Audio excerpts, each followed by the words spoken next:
Jiminy's Journal is what it's about. Yes, yeah. So it'd be somewhere in the Days and Com and Coded. I think it's after. Jiminy's Journal. I think it's after Chain. And then you'd go do KH2, and then you do KH3. Those ones are sequential, at least. Or actually, no, you do KH2, and then you do Dream Drop Distance, and then you do KH3. Oh, we're live. So that'd be the technical chronological order for Kingdom Hearts. Wait, Kingdom Hearts 2.8 Final Chapter Prologue has 8 Dream Drop HD. When you boot up KH3... Point 2 Birth by Sleep, a fragmentary on, passage, and then the back cover movie. That's Now, cool. because it's Kai back, his back Joke's cover on was you. the I don't back have to. cover. I don't have to watch Road. back cover because I've already seen it 6 times. I haven't seen it at all. 'Cause I don't give a shit about the lore. I just want to play the fun action RPG game. I don't think the creators care about the lore. I think they stopped caring Anyways, we're an forever anime ago. podcast, What do you guys. mean? Matthew Mercer's in back cover. Oh, actually, on second thought, maybe? No, I'm kidding. He voices one of the 4 Keyblade He Guardians. voices right? one of the foretellers. He voices the unicorn. Era? Yeah, I was like, he's one of the Right. 4 guys. And I think Travis does one of the other ones. Yes, he does. For all I know, Jesse Laura Bailey McCartney- might be the next one, too. I'm just saying, Jesse McCartney voicing Roxas has to be one of the greatest, like, weird cameos in a video game of, like, that era. You know? Good. He does good. But unfortunately, we're not a video game podcast, guys. No, are we're an anime podcast, and we're gonna take That's a little my bit check. to get there, because we've done some things. I'm sure we've all clearly done some things. That's right, ladies and gentlemen. It's time for the Shonen Jump Weekly Roundup. JJK does things. It did exactly what I said it was going to do. We have 3 chapters to finish the rest of the story now. And somehow, we've chosen to do it in a way that makes no goddamn sense to me. What the fuck are the next 3 chapters? Your dad's dead. Why are we... That image is so fucking funny. Okay. L plus ratio. Spoilers for the newest JJK chapter if you haven't read it. Real quick, out the gate, right off the bat, not even 3 minutes into the podcast. There is nothing funnier. And it is not intentional. You cannot tell me that Gege wrote this intentionally. There is nothing funnier than I have ever read. And I just read through all of Mashal. And there is nothing funnier than ending the fight we just ended, Hikari's fight ending, not seeing a single second of it, We saw like 30 seconds of it. them going, the fight's over. I guess you got lucky, punk. Fade out of existence. Dust. Nothing Thanos snapped. fucking funnier than This giving really us was our nothing. sorcery fight. I love watching sorceries fight in my sorcery fight. So many of them. I think it's hilarious that no one uses the term sorcery. It's such a bad English Jujutsu's title. such a cooler name. I also love that Gage basically said, yeah, I already ended waited one fight with this guy, and it's just him rolling the dice constantly. You don't want to see that again. We're just going to skip to the end. I would No, love I do. to see I do. more I of would that. love I to see stand. that. I stand by the fact that the only reason that fight happened is because he needed to get Hikari out of the fucking final fight of the manga because he didn't know what else to do. So funny thing that's happening with because JJK season 3 is happening eventually, is the entire internet going, so Hikari's fight, how is this gonna work? What's gonna play when he opens his domain? And the bit is, it's going to be a fucking rom-com intro. That's gonna have to be the bit. People are like, oh, it has to be this fucking goofy funk shit that's been that's like part of the edits that have always been used for him. But I think it'd be even funnier. He opens his fucking domain, and you just hear, kiss, kiss, fall in love, and they fight the fucking Oron opening, or something like that. It'd be That'd be so fucking funny. peak. No, The it just greatest cycles through fight different ever. anime OPs. Hold on now. Now I need to know. I think I was like Love Train Deluxe or whatever the thing's called would have its own It thing has to to it, last but the like, exact amount of time, though, right? wait, yeah, it's 4 minutes and 11 seconds. Let's see. What could Mappa put in because it's them? What could they take? I mean, they probably get a new song They could realistically. take a Zombieland Saga song. That'd be Any of hilarious. them. That wouldn't Let's make see, sense, but let's it'd be see. hilarious. I'm trying to see if they've ever dabbled in anything remotely. They have Yuri on Ice technically. It would make people really mad. They also might not technically have that anymore. That is. If History Maker started playing, I would fucking lose it. Oh, Michael, they have Koi to Producer, Speaking of Evolve music, X by the way. Love. Yo. fact. I know we brought it off the podcast, but Isekai Suicide Squad, which finished, released a full MV of Go Getters, with Calliope Mori that's animated by Studio Wit, which I think is just cool. Wow. Sick. I'm not seeing anything else of note. Which is also relevant because we also voted VTuber off last week. We did. Quick little roundup. I was right again, with just multiple of these this week. Necromance ended this week. God, that final chapter fucking sucks ass. I don't think it's worse than Dear Anemone, because Dear Anemone decides to tease you with all the good things you could have. Necromance just decides that it has to end somehow. And clearly killing the main character wasn't a good ending, I guess. We could have done. I talked about it last week, so I'm not particularly worried about that. You never know. But they do some wild ass shit. Just completely out of left field, things you've never heard of. They bring up suddenly for the ending stinger. And also, a man is fishing. That's the last panel of that manga. A man is fishing. Crazy. Psych House is probably also ending in a week or two, given the fact that we have 3 slated new manga and something else has to go, and that story feels like it's finishing. We're getting a One Piece chapter this week. We are not getting a JJK chapter this week. So this is the week he is taking off. We're also getting another Oshinoko chapter next week. We're also getting another Kaiju chapter in we got one 8 this week. days, which we'll talk about that in a alright. minute for a certain That's reason. crazy too. Um, We I got a don't- Spy Fam chapter too this week, which is good. I don't have a lot of things to particularly talk about, besides the fact that Shoha Shoten is cooking. Oh lord, are we setting up for something that we aren't even gonna see coming? Shoha Shoten's getting Yeah, we don't ready get to to... stay for another fucking month. I know, it's gonna make me scream. Chainsaw Man, also cooking. I don't know what it's cooking, but it's cooking. It's doing things. Yeah. One of those things where this makes a ton of sense, like this connection between Yes. these characters. Yes. You just But I in the never even world like of the thought universe, that it would be a doesn't- thing. But also in the Yeah. world of the universe, it doesn't really like. Well, neither of the two Makes things sense. that the character brings I mean, it into does. the fight are gone. If you think, They're still around. They're just weakened very much. Yeah. Well, we also haven't seen one of them ever, I think. When was the last time a Yeah, we tank also saw rolled into the other manga? one obliterate things, and we're like, how did that just? Interesting. Well, Chainsaw Man cleaned it up. He just didn't eat it up. And that's the Didn't he important clean it up? distinction. Yeah, she didn't clean it up. Was that confirmed that he went and cleaned that up and hunted that thing down? Pretty sure that's how that I don't arc know. ends. I thought they Before. just ended it. Thought he dealt with it. It's been a while. I would have to reread. No. There's not particularly anything that I want to talk about directly, so I'll just get into the one major thing I've read, which is I read all of Mashal. Yeah, what do you think of that? I was asked the question of what would I rate Mashal, and I said a 7.5 out of That's 10. very valid. I said What was that? maybe. I said a 7.5 out of 10. I said maybe if I let it sit in the back of my mind and I forget some of the things at the very end of the manga that irritate me a little, it might go up to like an 8 and sit there and be fine. But I think a 7.5 is about where it should go.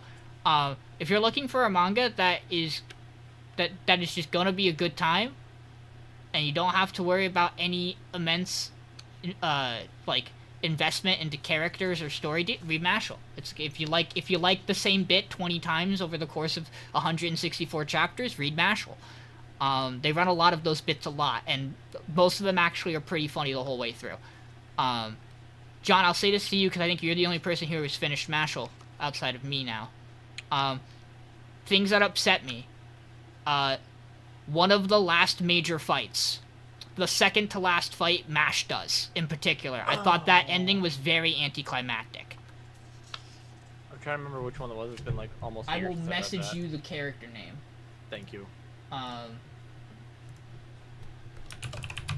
Because I think every other fight with this Oh, character, yeah, yeah, every yeah. other fight with this character rules. It slaps kinda massively. It's some of the best moments for all the characters in the manga. And then Mash gets to fight the character. And it's just done. And then I don't like one of the end decisions in the manga. I think it takes away a lot of what happens in the last arc. And that's unfortunate because I think a couple of characters kind of earn that. But everybody's got to be happy because Mashal's a parody comedy gag manga. So, yeah. But overall, I enjoyed Mashal a lot. I would not put it into some of my top tier manga I've read recently. I might be getting back into Oshinoko now because I now have a Manga Plus subscription. Whoops. Oh, it's back to being peak spoilers. I need more things to read, a little bit. But there definitely aren't still tons of things for me to read in Shonen Jump, but you know me. I like to spend useless money. It's definitely useless. Outside of that, today, I beat a game. I was hanging out with... That's crazy. I was hanging out with my friend Ozzy, and we played Wistoria. That game, I don't know... So, you go... In Wistoria, you go around as a cowboy, whose mother and brother have been killed, and your ranch has been set on fire. And your goal is to go around the area and do quests and shoot bandits to gather information about the man who did this. So you have like a spinning portrait of a description of a guy. It just has the generic character image, and it just spins like a roulette wheel. And every time you get a descriptor locked in, it just stops spinning that piece of it. And your goal is to get the full description of the guy, so you could go walk up to him and go, "You're the murderer," and then go do a gunfight with him at the end of the game. That final boss of that game is bad shit insane, because he will quickly line up with you and immediately shoot you dead shot in the head. He does not care, does not hesitate. He'll shoot you. You'll do the hit animation where you will hit and lose one of your lives, which are hats. Your lives are hats. And then if you are not instantly moving to get the fuck away from him, he will immediately shoot you again. I watched it happen to us at least 3 times. Co-op is interesting because player 2 cannot interact with any notable NPC whatsoever. Player 1 has to do all the important quest and character dialogue choices. It also means that player 2 cannot buy items. So player 1 has to buy the items. So if you are missing a hat and you go to a hat shop to buy a hat, player 2 cannot buy hats.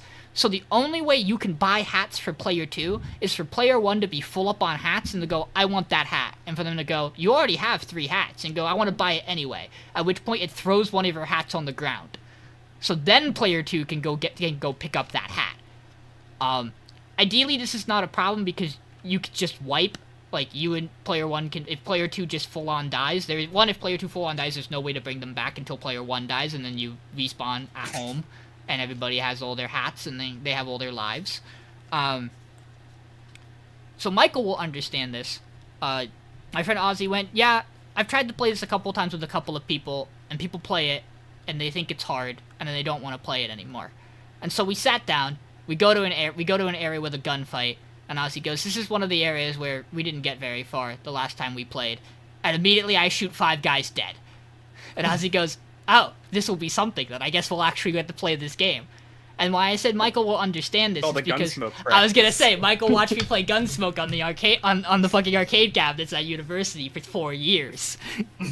Notoriously, I'm a lot better at this game than I am at Gunsmoke. Okay, Gunsmoke's fucking stupid, and I love it. It was also Gunsmoke on a generic arcade cabinet, with so a the really 3 attack buttons weren't in the correct positions, and a really bad arcade joystick that was broken later half the time.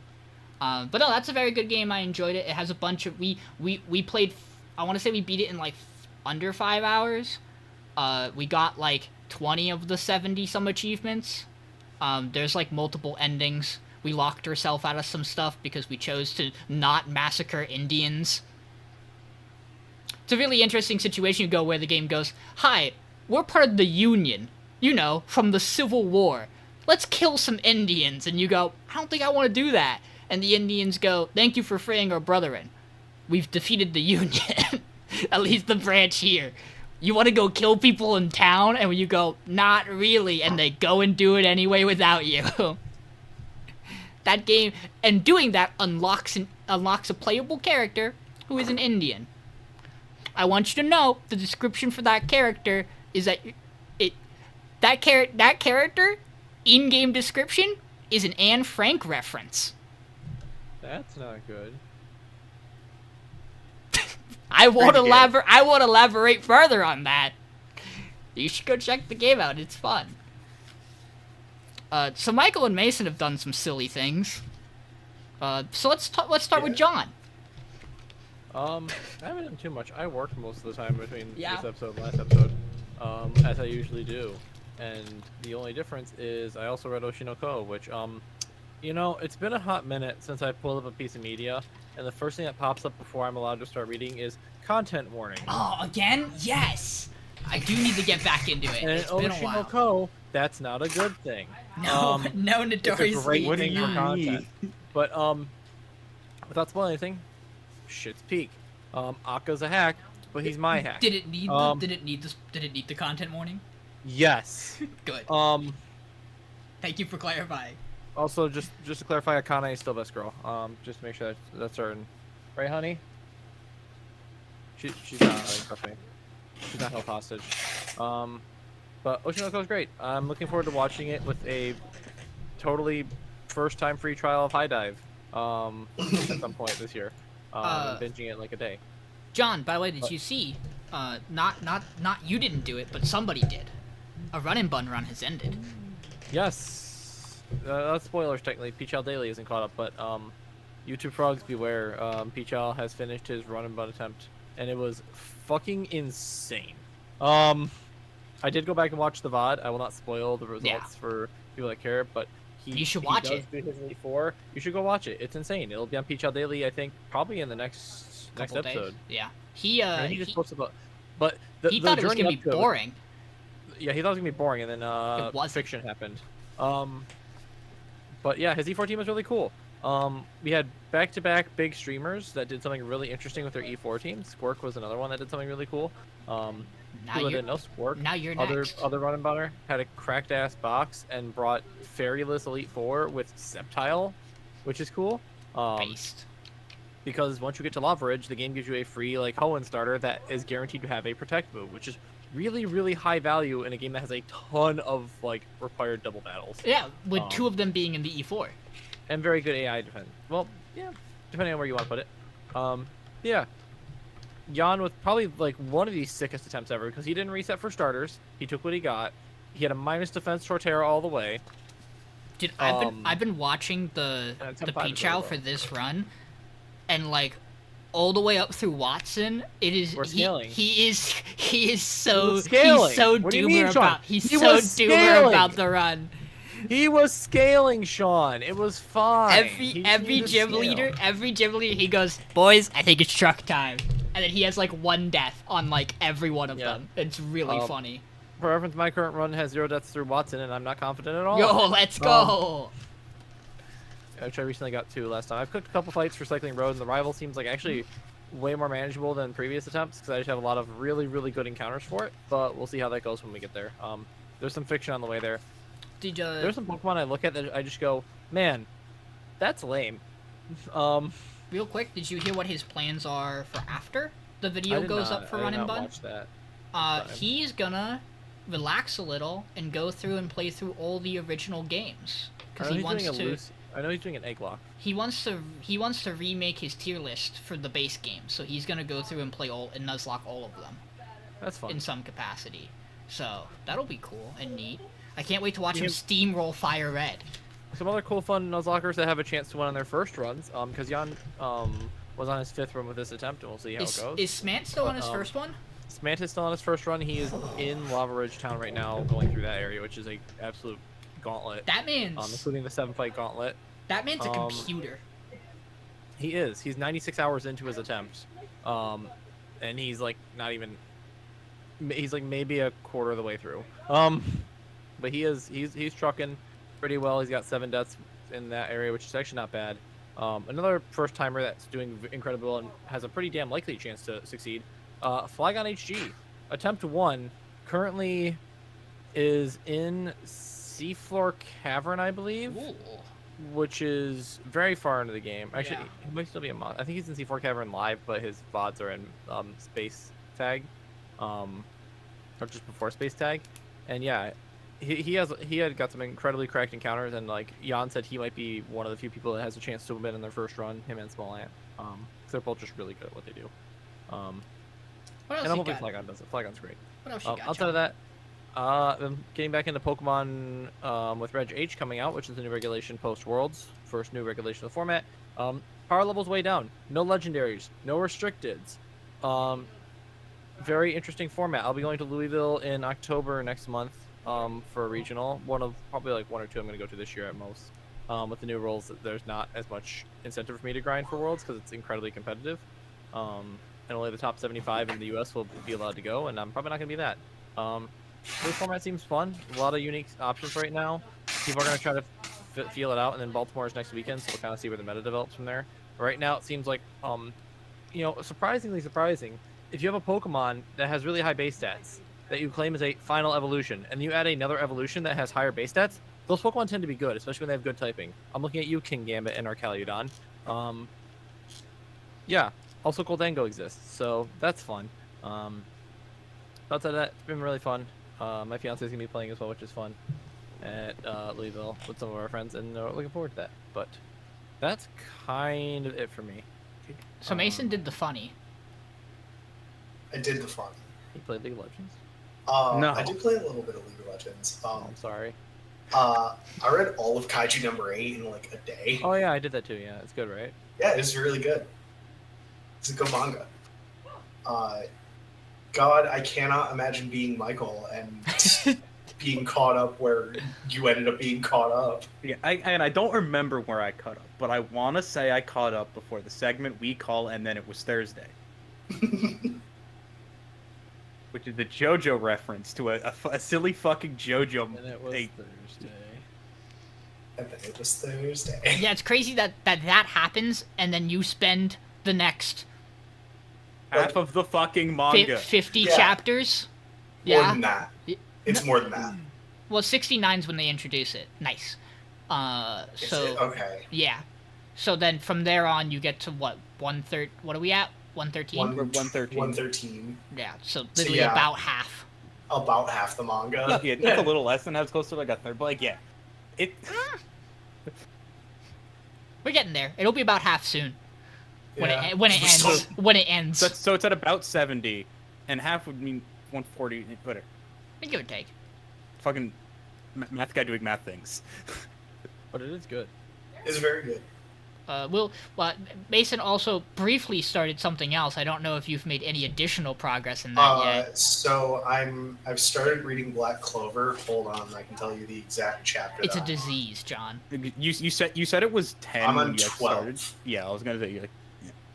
That manga is really good. I'm I'm trying enjoying to it so think far. if pacing wise you're already into like the I'm through dungeon the arc. first. I'm just getting into the dungeon. Yeah, that's what I thought. They That's just crazy. That's introduced crazy it. to think about that you're there in 20. They speedrun the beginning of this Yeah. manga. To get They characters speedrun set this up to- manga. We'll let Michael talk a little more about that. Aside from like manga, I've read all the usual suspects. Kagurabachi, I got caught up on. Shiba Inu Rooms when that came out. Chainsaw Man, all the normal stuff.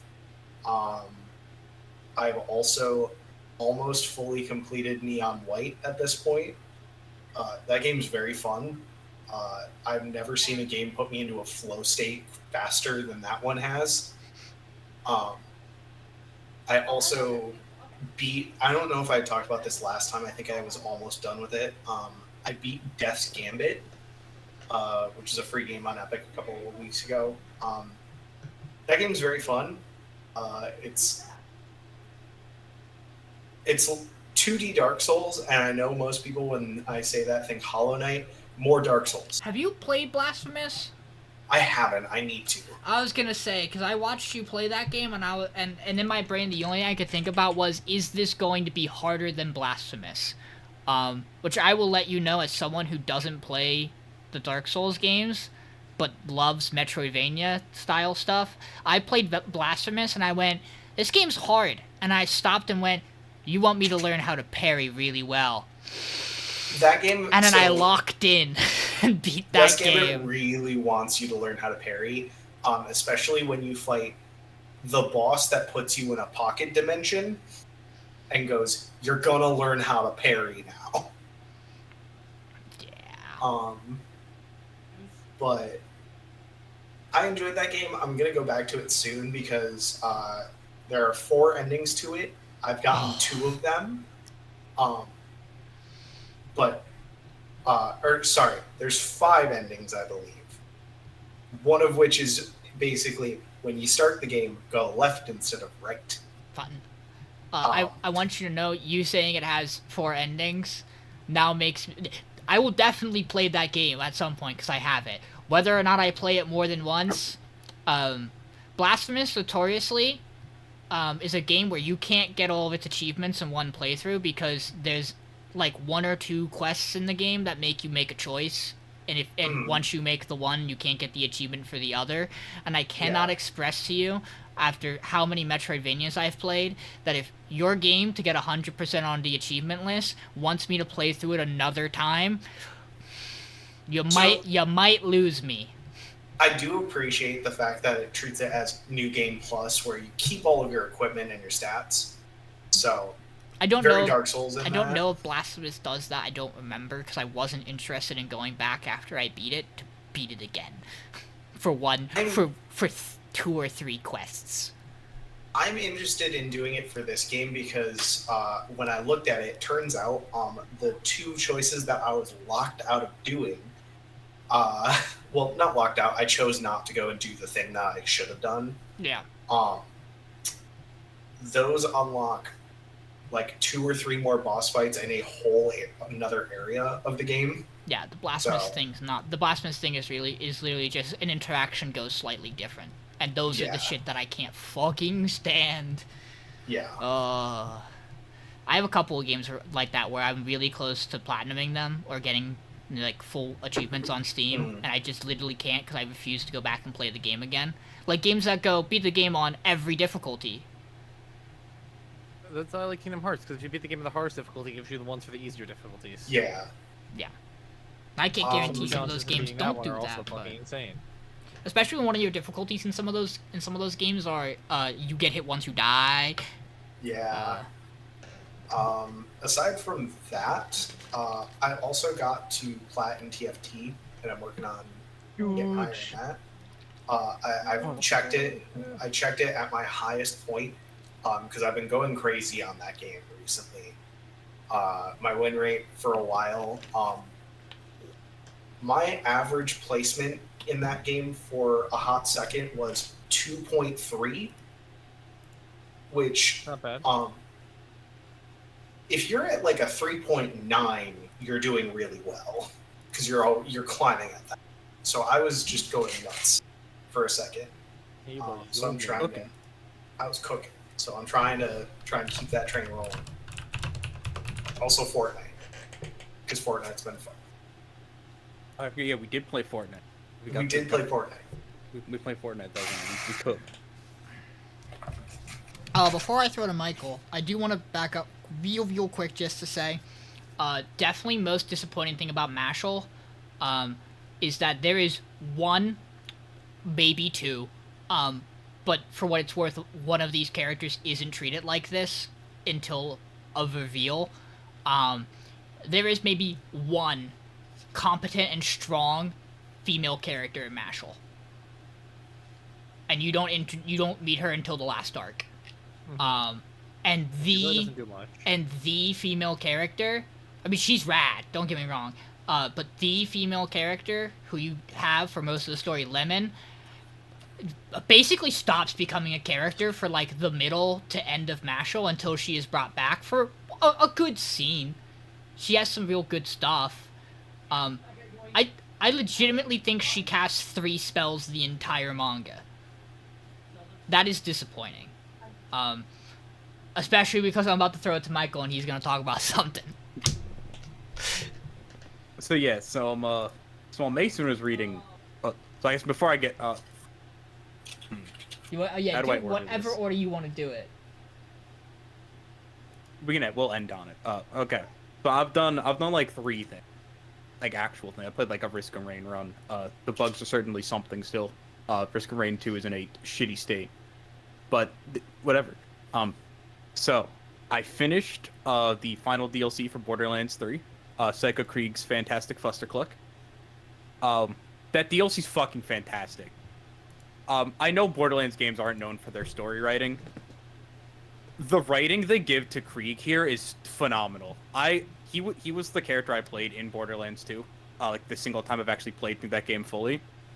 I adore the idea of what Krieg is. He is a psycho, but you get to, because you're playing as him, you get to hear the inner monologue of the person before the psycho. And this DLC goes into how psychos were created and a lot of the inner turmoil that comes from Krieg. His confidence issues of being a psycho and going, no one wants me. No one's going to. So you get, like, your first major section is all about the Borderlands 1 cast recruiting him for the events of Borderlands 2. Then you have an entire section of him with Maya, who is the siren from Borderlands 2. Fucking peak video game, that entire section. And then you get the entire section of, like, the backstory. This DLC's fucking phenomenal. Some of the boss fights are, like, I think its final boss fight isn't great.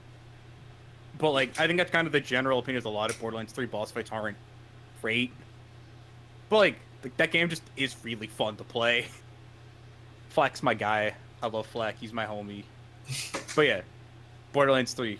Pretty good video game. Mason mentioned TFT. It reminded me of it, playing a lot of Pokemon Unite. Not like a ton of it, but, like, enough, because I set up my Switch, like, so I could actually, like, play it on my computer. And I tend to just play Unite if I'm ever downloading something, like a certain games beta, a game that's coming out, I think, at, like, the end of October, called Call of Duty Black Ops 6. All 100 gigabytes of the beta or whatever. 200. I don't think it was that big. It's 200. Huh. I looked it up. It was so No, ridiculous. probably the full game's gonna be. This beta Oh only no, the has full the game's multiplayer. more. Whatever. I'm pretty sure. But yeah, I played, like, a little bit of. Also, Are you telling me you and I are gonna play the new Black Ops together, Michael? If you own Call of Duty Black Ops 6, I will absolutely play zombies with you. I'm not gonna play multi, but Come on, omnidirectional movement, Michael. Omni movement is really fun. I think It's the this only game reason feels I want to try awesome. to. It's the only reason I'm thinking about buying this game. To explain Omni movement for those who don't know, essentially you can sprint in 360 degrees of direction, and then dive and slide in said 360 degrees of direction. You can fucking schmoove in this game. This game also has a really funny new mechanic, where you can grab people. So instead of doing normally you do like the backstab, which in Warzone became like the execute things. You can grab people and use them as a body shield, which is a really funny mechanic in itself. But also, The funniest part about it is that it activates a hot mic for both of you, so you can talk to the person you are currently body shielding. Which is led to one of my favorite clips ever, which is the person walking up to someone on one of the 3 maps and going, "Come with me, we're going to the showers, boy! We're going to the showers." He brings him into a shower on the map. It's fucking peak. This game's going to be a time. Treyarch kind of cooked with it. Yeah, it's the Treyarch game, yeah. Treyarch kind of cooked with this one. have to check. Yeah, because Infinity Ward was the last one. Sledgehammer's, somewhere. We don't know what's happening with them. But yeah, Pokemon Unite is certainly a video game that has power creep in it. I love playing Cinderace. He's my guy. He's my silly little 3-hit passive funny ADC from base game, who gets like 2-tapped by every single like vaguely recent released mon from like a mile away with an unreactable attack. Because like his whole thing is like, oh, he has a button that makes him immune for a second, or like a second and a half. Too bad the thing they're doing is active for 14 seconds on the map. Not that, it's for like 3 seconds. Chases you, causes you to get stunned, deals half of your health, and then also puts you in place for them to hit you with 17 other things. From other things in the attacker class. Not like tanks. Also, tanks just fucking demolish you. That's because tanks in the game are busted. Yeah. I certainly was a Charizard one trick for a bit. But you didn't even play a tank. You played an all-arounder. Tanks are like Snorlax and shit. Snorlax and Crustle are also stupid. Slowbro makes me want to fucking shoot myself. Not. He has a button that is just I point at you. You are now locked in the air for 2 seconds. Oh, I know that one. Yeah, I remember that one. His ult does that for 4 seconds. It's really funny. there is not counterplay to it. He is dumb, stupid. There's Valor and dodging.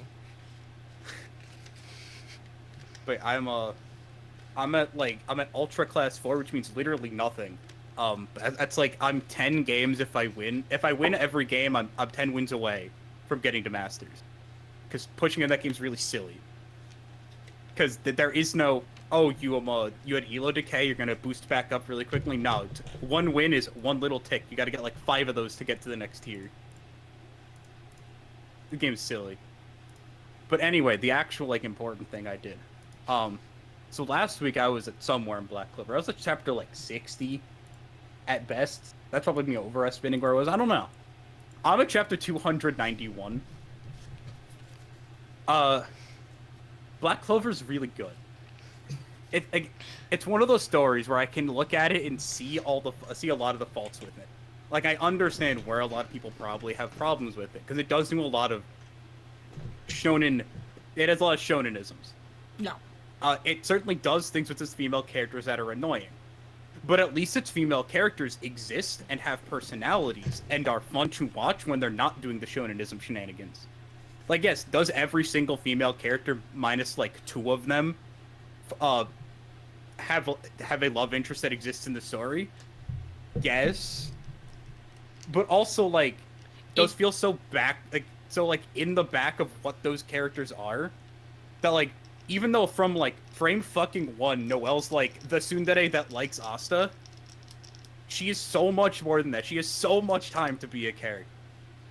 It's so good. It also doesn't, another small one, it doesn't help that a lot of the time, you do still have the put all the females in one room for a while. No, but then you get the females going ham together. Yeah, but yeah, so you get...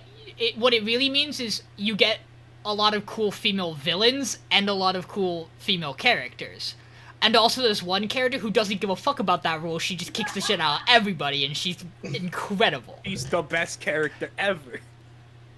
Is it the one that I'm thinking of? It's the one that I showed you Probably. one of the fight scenes for in the anime, Yeah, I thought so. She's so fucking She's good. badass. I love her. She's so cool. But yeah, like, the Black Bulls as a group, legitimately phenomenal outside of Gauche. No, even the Gauche is good. He's fine. He gets a lot of. He's by far my least favorite because he has the most annoying gimmick. He's the worst and one in they a sea use of his gimmick a lot. fantastic characters. Oh my god, Finral, my child, I love him. Finral is my goat. Charmy, your daughter. Also Charmy. Oh my goodness. I mean, then we have Asta, we have Yami. You have Luck and Magna. You have that squad is just one fucking even Gray, and the characters I can't name that join later or introduced later. Black Clover Challenge Impossible. Even Gordon's really great. Black Clover Challenge Impossible. Stop introducing characters at chapter 265. Please stop. It's something like that. It's like 263. It's around there, I know, but like, oh my god. Because the popularity poll hits like right after it. Yeah. And then there's there's still more. Not in the direct context of that, but there are so many characters in this goddamn manga. I'm currently in Peak. Oh shit, bad shit is happening, part 2, Electric Boogaloo. John, I want you to know that I'm watching Michael. Michael is streaming his Viz app to show me the chapters he's on, because I'm interested to know where he is. I'm invested in his journey in Black Clover. He hits an arc. He hits the arc that leads into Black Catcher, the anime opening. Sure. And Michael goes, oh no, this is bad, oh shit, and he does that for the next 25 chapters. It's mainly like the next like 3 as they are like really showing the cool. scale of the problem. Yeah, and then you get to where you're currently and you go, oh no. Oh no, big scale. Lots of bad things happen in Black Clover. Yeah. Black Clover's sick though. His manga's very good. Very fun. There's a reason it has almost 400 chapters. Yeah, it also like I didn't talk a lot about it, but like visually, its fights are really sick. Oh my.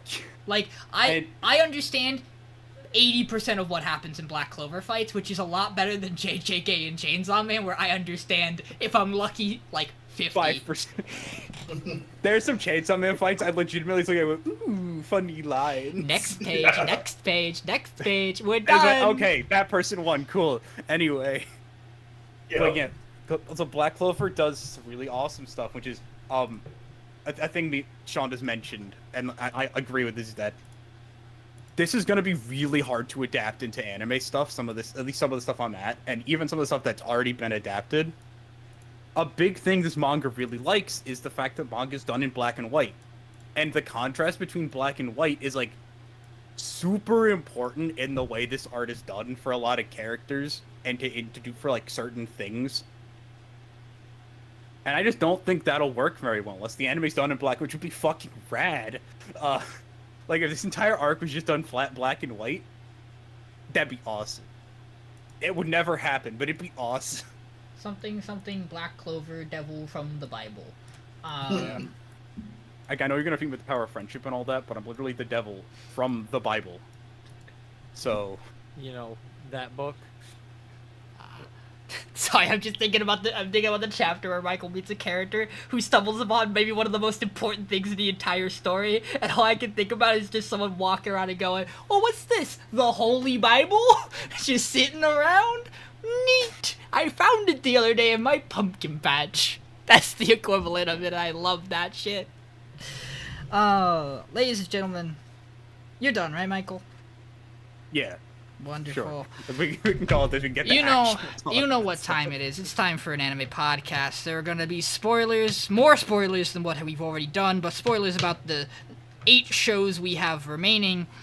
And there will be harsh language, probably maybe some point in time. We are talking about episode 7s. Do not talk about beyond episode 7s, or you Do it will on. no longer exist on this channel. I'll With do that it in on. mind. Maybe. We gotta get them out.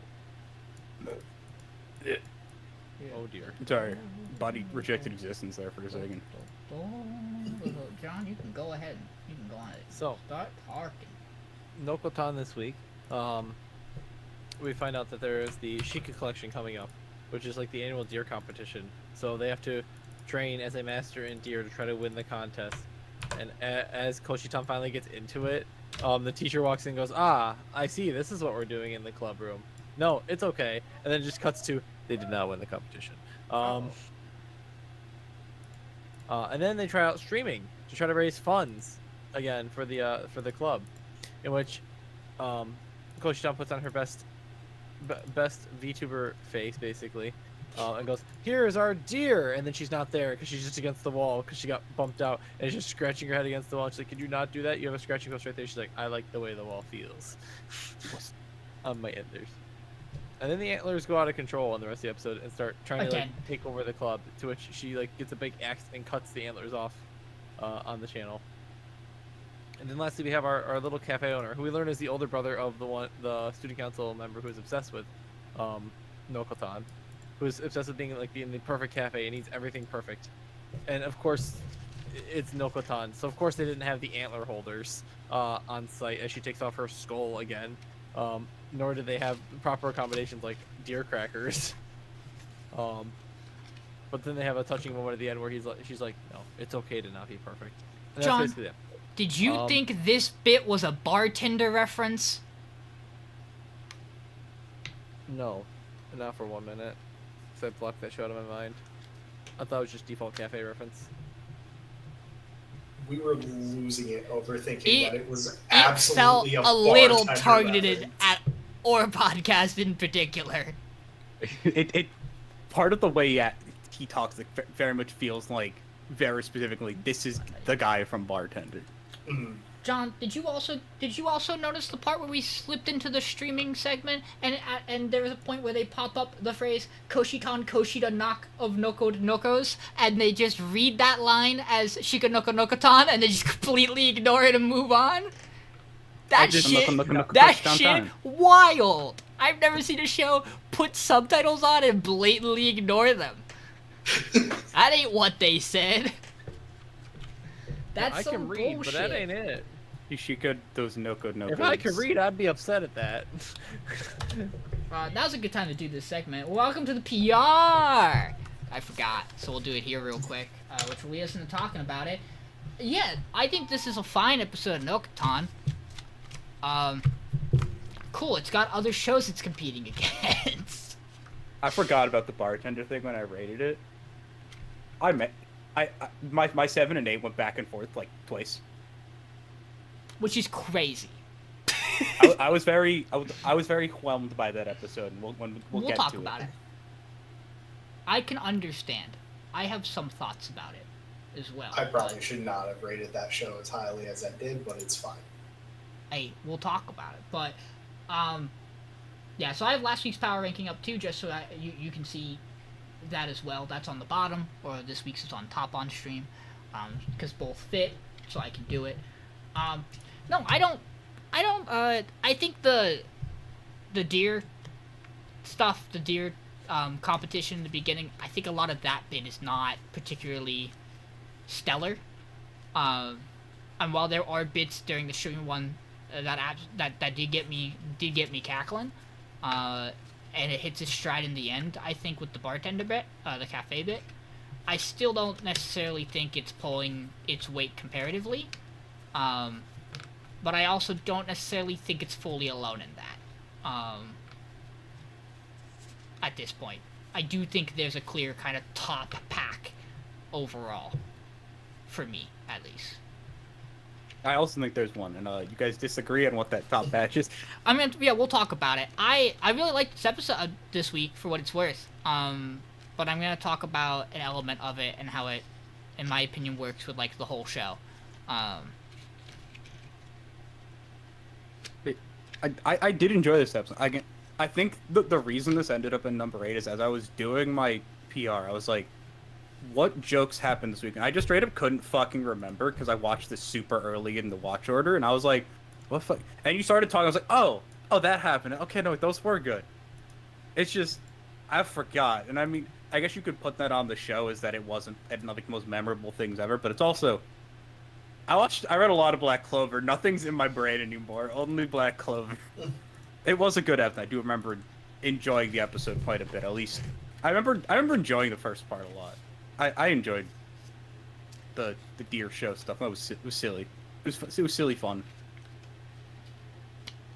Like I also enjoyed like the back half of this episode. I didn't really enjoy the deer coal stuff, but the manager bit and the or the bartender bit and the why am I blanking on the other bit? I'm so sorry. Yeah, the streaming bit. Those were fun. I did enjoy the jokes in them. It's just, unfortunately, I think other shows are just stronger. This took a bit to get back into its stride, and not all of it is as funny as I'd like it to be. So it's I at think the bottom for me this week. I think, in my opinion, the show kind of needs to be firing on all cylinders at least 80% of the time for it to like hold a candle to a lot of the other stuff for me, and it just doesn't do it. But I also don't think the show is bad by any means. Like, I think we have a good batch of shows still remaining, which is kind of the theme that has been the theme for like the past 4 seasons. Is that I think it starts to get difficult quicker on the podcast now. Yeah. Sure. Yeah, I thought it was a fun episode, like you were saying. I wasn't like overly blown away with the comedy, but I thought it was funny at times, which is what it needs to do. But I do agree that like it's like it needs to do it more still. I also think there are some shows that are not as full in comedy. Like this is a full comedy. We have shows that are like that have comedy in them. I'm talking about Alya. Alya's comedy fucking destroys this show, like on a consistency level. I think, like things that are maybe not supposed to fully be like hard comedic bits are fantastic.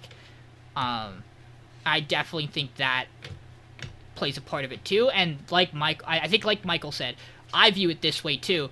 This show doesn't stand out in my mind a lot of the time after I've watched it, whether I watch it first or I watch it later. And that may not necessarily be a bad thing, but it certainly is noticeable to me. Because I went to go grab this screenshot and I went through and I went, we watched this episode this week, which probably didn't. I even sent you a screenshot. Probably. Well, no, I had to go re-get it to make sure the aspect ratio was right for what I wanted. It was perfectly square. Yeah, but nothing else is perfectly square. Everything's perfectly rectangular. That's just how it goes. This show's going to be a great thing to see as like random shorts popping up on like the YouTube for Crunchyroll. It in, already like, is 3 months. Like that. I think that's where the show. I think that's what the show is designed to do. Was be a thing you watch is like 2-minute shorts of a gag happening. Because like bite-sized, these things are wonderful. But I think it's really hard to compete against some of the shows we have if you're just sitting there doing that. And now it's time to get divisive. So, Shoshimin? Yes. So, Shoshimin. So this week, Kobuto cannot read his goddamn book. He's not allowed. He also can't eat his burger. He cannot eat. So Kobuto gets invited by Osanai after her interrupting him reading his book to go out the next day. He gets there a bit early and runs into Kengo. Kengo is investigating a girl who her older sister or younger sister came to her and was like, "Hey, my sister is getting into a bad group. They're doing drugs, and I don't like it. Get her out." Drugs are bad, So Kengo is trying to find a way to do that and explains this to Kobuto. He then runs out when this group that he's tailing leaves and tells Kobuto to go to this place and contact the person there, and that's it. He leaves a little note. We spend about 10 minutes of Kobuto and Osanai trying to figure this out because Osanai was there the whole time. They eventually realize, oh, we're idiots. He laid it out in a specific way so that you would understand to go to this one shop that's on the map. They go there, they tell someone that he's investigating it. She gets concerned, they leave. They make plans to go out again the next day. They talk about it at night. Osanai is really mysterious on the call for some reason. Kobuto goes to her house the next day, meets Osanai's mom, and then her mom gets a call that Osanai's been kidnapped and they want 5 million yen in exchange for it. And that's how the episode ends. I personally really enjoyed this episode. I thought it was a fun little time. I enjoyed the bit of... Fun. What was that? Kidnapping is fun. Aside from the kidnapping. To be fair, that's at the very end of the episode, so when he says, I thought the episode was fun, I think he's talking about the majority of it. I think the kidnapping part was the fun part. So, I had a good time with this episode. I thought them, like, figuring out what Kengo meant because Kobuto's being an idiot was a good time. It was fun watching them try and figure it out. I just like, I don't know. Something about this show is just fun to me. I enjoy them figuring out these little mysteries. I don't know. I just enjoy the show.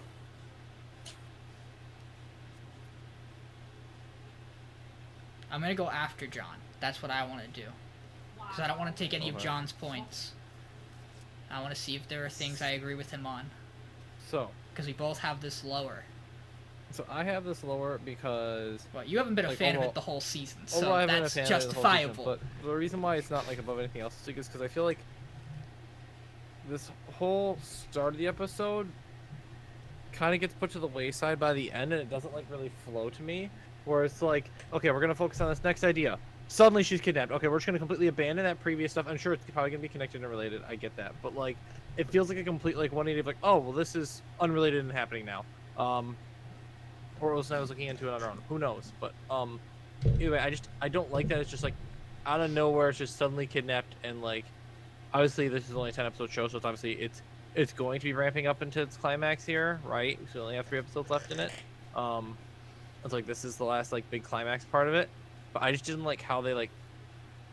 It feels like super out of nowhere and kind of forced, to a degree, I guess, because there's no real like idea that this kind of thing is coming, and also one of the things I did like about the show, like we mentioned, is like the banter between the two characters, which now obviously we're not going to have because, well, one of them doesn't have freedom of speech anymore, we'll say. For lack of better words. Sentence. So.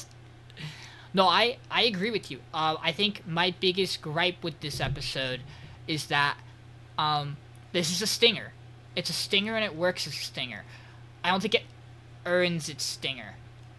Like there are other shows this week that have a stinger that it leaves off on for its next episode of like a major critical thing happening, and those have been like set up and like have and are like related to the overarching story. We're in like a new arc for this. Like we are setting up for like Osanai brings up a student she used to know who is also involved in drug stuff, which is probably the connection here. But it is really it does completely blindside you. And it to me, it's one of those things of, it's a really cool moment. Because it comes out of nowhere with not a lot of setup or connection to like what else the show has been doing. It doesn't elevate the show itself by doing it, right? Like, and while I do enjoy the banter between the characters this week, it does irritate me that the payoff to solving the clue he left is not doing what he asked you to do and then relaying a shitty message about it. It's funny, but it almost feels like a waste of time in that regard of, we did a funny thing for the first half of this episode that didn't move the plot point along or let our character actively participate in the current problem that's going on. It's a weird episode that has bits I like in it. And while that is, and while I, again, don't think this is a bad show, I don't think for me it does enough to stand above a lot of other stuff this week. And I like this episode. That's just the unfortunate thing about it for me. Okay, so to give you something here, so Sean, you got off right after we had watched this episode. Yeah. You didn't get to be in call with me and Mason as I sat there shell shocked for the next 5 minutes, unable to say other words other than what? This show was rent free in my fucking mind. I don't know how to explain what made this episode work so well. Again, I watched the second. I watched this, Michael. I watched this. Someone who did not like it at all. I'd love for you to find a way. We watched the show right after Nokotan. I could remember like everything about this episode. Like this show just it does something special, and I don't know. No other show has ever done something like this. Like, I don't think that's true. I think Sunny Boy has done this exact thing to you. The other show that did this kind of thing. What was that show we watched where the guy was murdering? He murdered like his daughter's boyfriend. My Home Hero. Oh, you mean yeah? that was Michael bad? Michael hates that show. Not a good My Home Hero comparison was for a him. bad show. Yeah, it was. But I'm just giving an example. I think Sunny Boy definitely hits you in similar ways, and yeah, I think that this hits me the same, similar to how Sunny Boy did. I think that is a. And I think in a very different way. And I think Sunny if Boy we still was had done, piece of nonsense. I don't remember how that season went. I feel like we didn't finish this season out. I want to say Summertime maybe would have had similar moments. True. We did finish it out. We voted Summertime Render off. Yeah, because it had like a slow. It had kind of like a slow kick. Yeah. In its mid. Yeah, so I get that. Then it just becomes an action shonen or something. Yeah, it does. It's weird. Apparently. No. I get it. I think this is very vice versa to what we saw with John and VTuber, where you have John really fucking loved VTuber, and I did not like it in the slightest. This is the vice versa here, where John does not like Shoshimin, and we have people who do really like it. I get this episode being a really cool thing and leaving shell shock. I had other stuff. I had another show this week that had that for me, and I thought it just kind of executed on all of its things better in that regard. But even then, the two shows aren't really comparable, so I'm not going to talk about it like that farther past this, because they're their own things. For me, this hasn't elevated it enough. And we've kind of called some of the pack. And there is a particular moment in Pseudo Harem that puts Pseudo Harem above this for me this week that I'll talk about.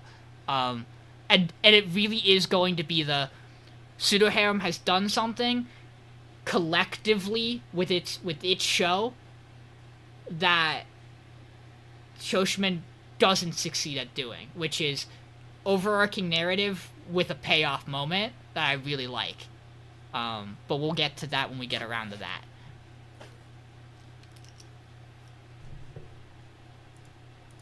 Sure. Mason, what did you think of this? I enjoyed it. I really enjoy the show. It just hits a certain, like, it tickles a certain part of my brain that I really enjoy. Is it the show I can recommend to you? No, probably not. This show's like no. Sunny Boy. There's like 3 people in the world you could recommend this to, but they're still gonna hate it.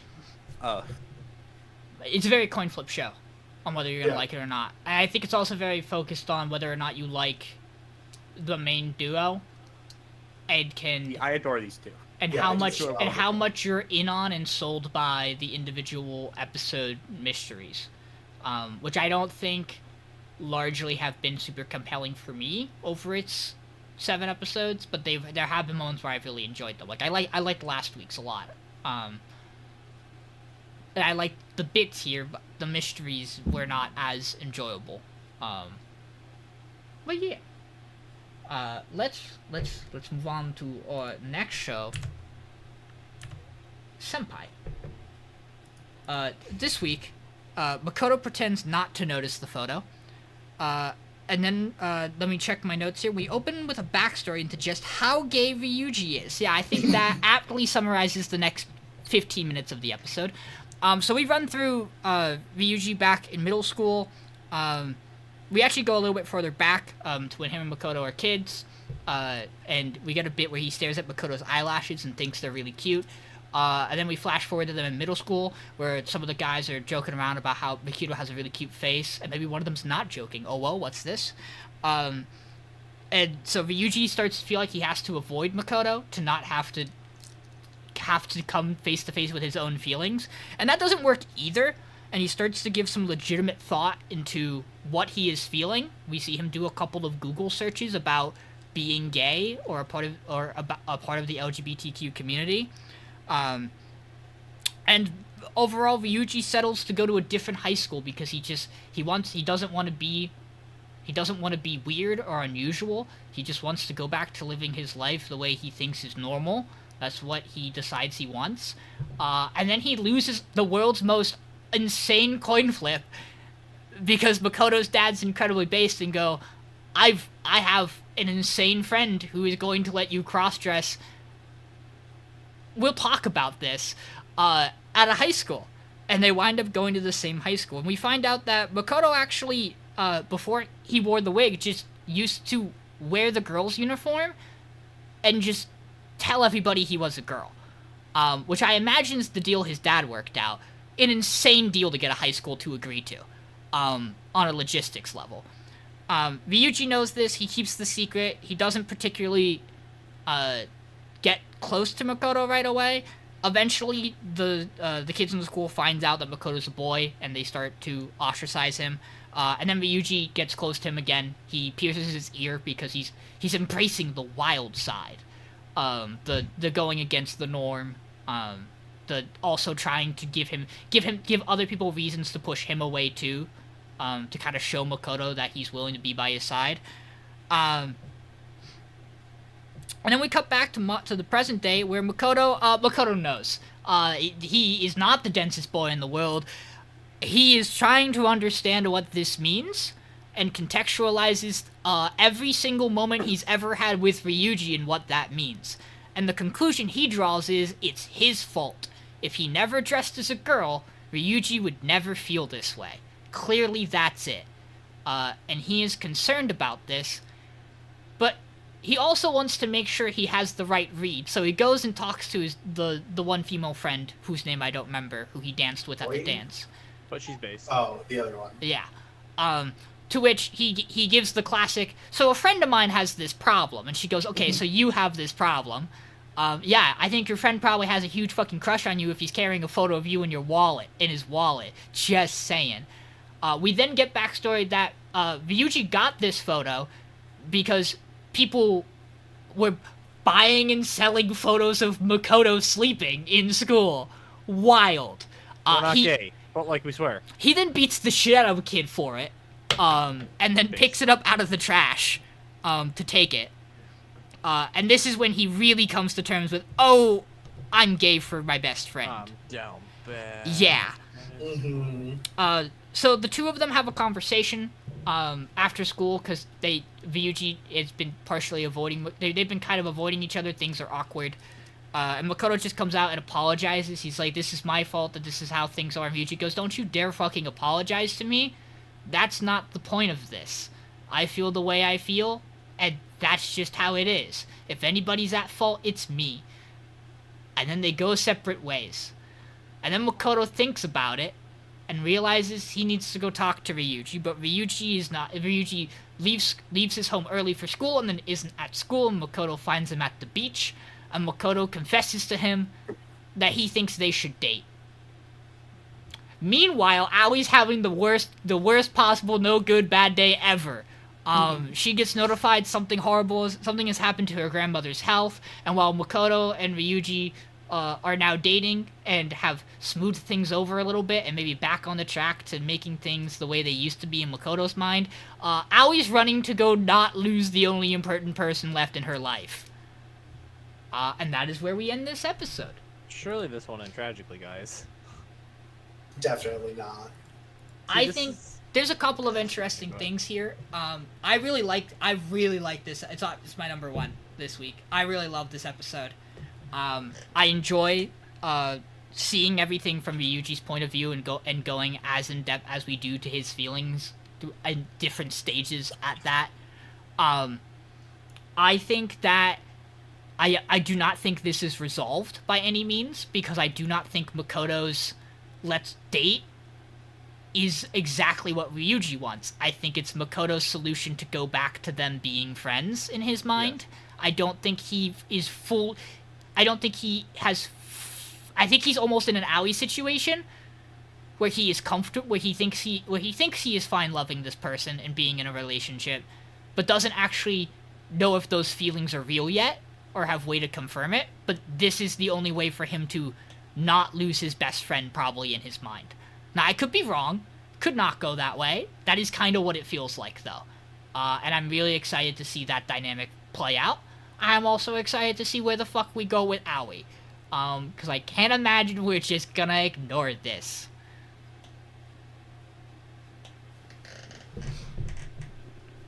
Yeah, I really like this episode because I feel like it's in terms of Shoshimin, where it's like both episodes had this like one thing into like stinger, right?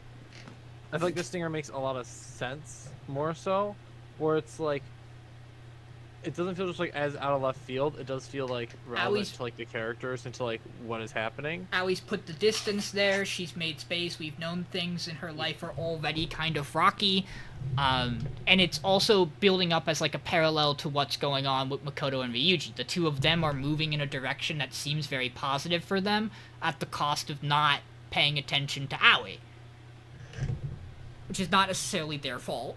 She did remove herself from their social sphere. She herself, yes. But I'm interested to see how this one develops. It's really, it was a really interesting like sequence of events. I'm glad the characters resolved like their tension and didn't just like let it ride for like 7 episodes like some romance anime like to do. I really think like it's like. I'm glad both characters kind of just like came together and like, yes, this is how I feel. It's not your fault. It's my fault. No, it's my fault. and found like at least a resolution for now. And I agree with your point though that I don't feel like it's like fully resolved yet, right? I feel like there's definitely still some underlying issues going on, that they're gonna have to figure out, especially with Aoi as well. Michael Mason. So I know there's. Oh, sorry. No, I just wanted to say good episode. As you asked. Like I enjoyed this episode. Don't get me wrong. I know it's low on my power ranking, but I do enjoy this this episode quite a bit. It's just for me, I put things in the order I felt of most wanted to see the next episode. And while I do really enjoy this episode, it's not topping that list for me. Is all. So this episode was great. I like a lot of what we get between the characters. I think that the reason this for me is down here at 3, could have been at 2, whatever. Crazy, it's at 3. I mean, that isn't like that's not a bad spot for it to be at. You're talking about it like it's a sin, Michael. No, it's legitimately just. We'll get to it when we get to Makeine. I think Makeine's character talking moments more. I resonated with them a little bit better than what we got in this for this. Not like it's, this show's phenomenal. These characters are amazing. They're wonderful. Yeah, this episode was amazing. It's a good show. I really like Ryuji. I really like how he's handled. I think he's a very well thought out character in how they've been portraying him and how they have been unraveling kind of his inner situation with this whole thing. Yeah. And that will lead us over on into Russian. So, Alya this week also had a lot going on. Shocker. As we move towards like the election arc, we have, I think her name is Ayano, is the maid of the Suo family, I guess is what we'll call it. Yeah. Arrives and confronts our main character Masachika about, hey, are you sure you're gonna run against her? For sure. Okay, cool. We find out that she does not love him, but has great respect for Masachika, is what we'll call it. With 7 asterisks after it. And would die for him, and take a bullet for him, and take a penis to the vagina for him. Wait, what? And obviously it does intend to run with Yuki in the selection, where we have them in the clubhouse where they're playing an intense game of cards, where we find out Alya has a terrible poker face, absolutely griefing, and gets bodied. However, Masachika's staying out of it, and then you have Ayano almost spoiling the fact that they know each other for reasons or other. Before that, though, we had a thing where the boys bring a Lavure magazine into the classroom and look at the pretty pictures of women and go, which one is your guys' type? And they go, oh, doesn't that remind you of Alya's older sister? And he goes, guys, don't say that. I feel like I'm going to die. She's right behind me, isn't she? And then they keep talking about it, and it slowly gets colder and colder and colder. She gets covered in snow next to them. He goes, guys, we gotta say nice things about Alya or she's gonna die over there. And so, lastly, we do have a scene with him and the older sister, who are talking about how she acts differently around him than she does around Alya, because she doesn't want to be competitive with Alya, because she wants Alya to be herself and, like, succeed in her own way, effectively. And he gets more head pats. The episode closes on its stinger, because this is like the weakest stingers apparently. We are on episode 7, so this is like build-ups to confrontations largely. Where the middle school loser president, who's also in the election, is like, you guys should drop out. You're not serious. I don't know what feminine wiles you use to get him to be your vice president, because he's a lazy slob piece of shit. Unless he really wants to be. So I don't know what you did, but I challenge you to a debate, and they're like, sure. And that's effectively where we leave off. Clash trial, body has been discovered. Trial. A bot? Truth boy. Non-stop debate. Eventually I will play them at some point in my life. You should. They're very good. I think the show's really good. I really wanted this to break into my top 3, because I think this episode's just a run-of-the-mill great episode for its characters. The bits are really well run. It has another good lead-in set up to continue building to what we're doing. I I just had a very hard time putting it above any of the other 3 shows I have. Like, I really wanted it to break in, because I really do like this show. We have a moment in this episode where Yuki is about to yell out of the classroom window how much she loves her brother, and then she pulls back in and goes, "Whew, almost ruined that one." And I stop and go, maybe it's not a joke. Maybe this isn't a meme. Maybe she's not just a gremlin. Maybe she has something wrong with her on a deep level. I also, he has a great scene Yes. where he's like, my sister, Is a gremlin. man. No, she is a fucking degen. No, I know my sister. She's an absolute degen. Is she running the bit? Yes, but is she really? Is she just running the bit to make me feel good? No, this is real. You can't fake this amount of cringe. God, I love. These shows are great. Yes. This season truly is the epitome of shit. If this goes at number 5, something else has to go on number 6. Fuck. Mm-hmm. And it feels so bad making these PRs. Because every show that's, like, anywhere under, like, top 4, I'm like, man, it sucks that I have to put this down here. This cast is wonderful. Kuze is one of my favorite pro tags, like, ever. I think he's phenomenal. I will add that. As much as I do hate on Shoshimin, I don't hate Shoshimin, right? I don't like it, but I don't like. You don't like it enough to know its name, but, like, that's... For the record. God damn. Shoshimin. It's Shoshimin. He's trying. No, it was just really... Yeah, I'm being Shoshimin about it. So I just thought it was funny. Sorry. Fuck you. Giggles from the fucking cavalry choir over there. No, so I said this when we watched it. Kuze giving off strong coat protagonist vibes here. They're setting up some bullshit in the background with this kid. He's like hyper genius, Always have been. hidden away. Yeah, I mean, yeah, we've had a little bit of inklings, but I'm right there with you, Sean. I really enjoy this show. I just didn't think it edged out like my top 3, but the show is just genuinely really fun. Like, the characters are wonderful. I enjoy everything that's happening so far. I'm glad that it commits to its bits really well.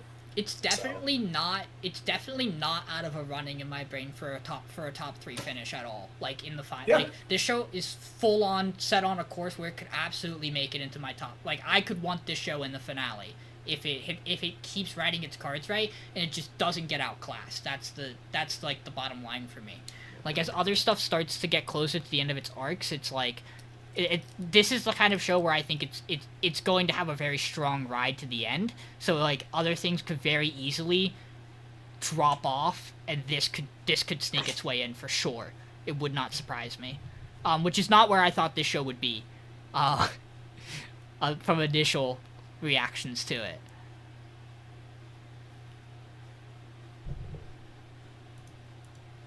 Man. And then we gotta call it. God, this middle selection of shows is just voided. Welcome back, me. We didn't get to go to Wistoria. Ladies and gentlemen, Wistoria. This week in Wistoria, it's time to fight. So we just drop right on into this. So Julius is using one of the 12 secret ice magics, collectively known as the El Glace Frosor. This one is the El Juan Ars Weiss, which just I means argue it's bullshit magic. which just means he gets to make duplicates of himself out of ice. Somehow it took a 2-year-old. We'll talk about it. It took a 2-year-old to figure this one out. No one's ever thought of this spell before. Julius is using it, and he is using it in an attempt to show off, undermine Euphoria, and also kick the shit out of Will. And it's going pretty good for Julius here for a minute. He smoke screens. He tricks Will because Will is using his hyper senses, his tremor sense to fucking see through the fucking fog machine Julius has set up here. And he's like, there's a guy over there, there's a guy over there, there's a guy over there. Why are there 4 people? Worry about that later. And then he kind of gets rocked a little, and, fog clears, and he goes, what do you mean none of you have moved? And then we get the reveal of the clones.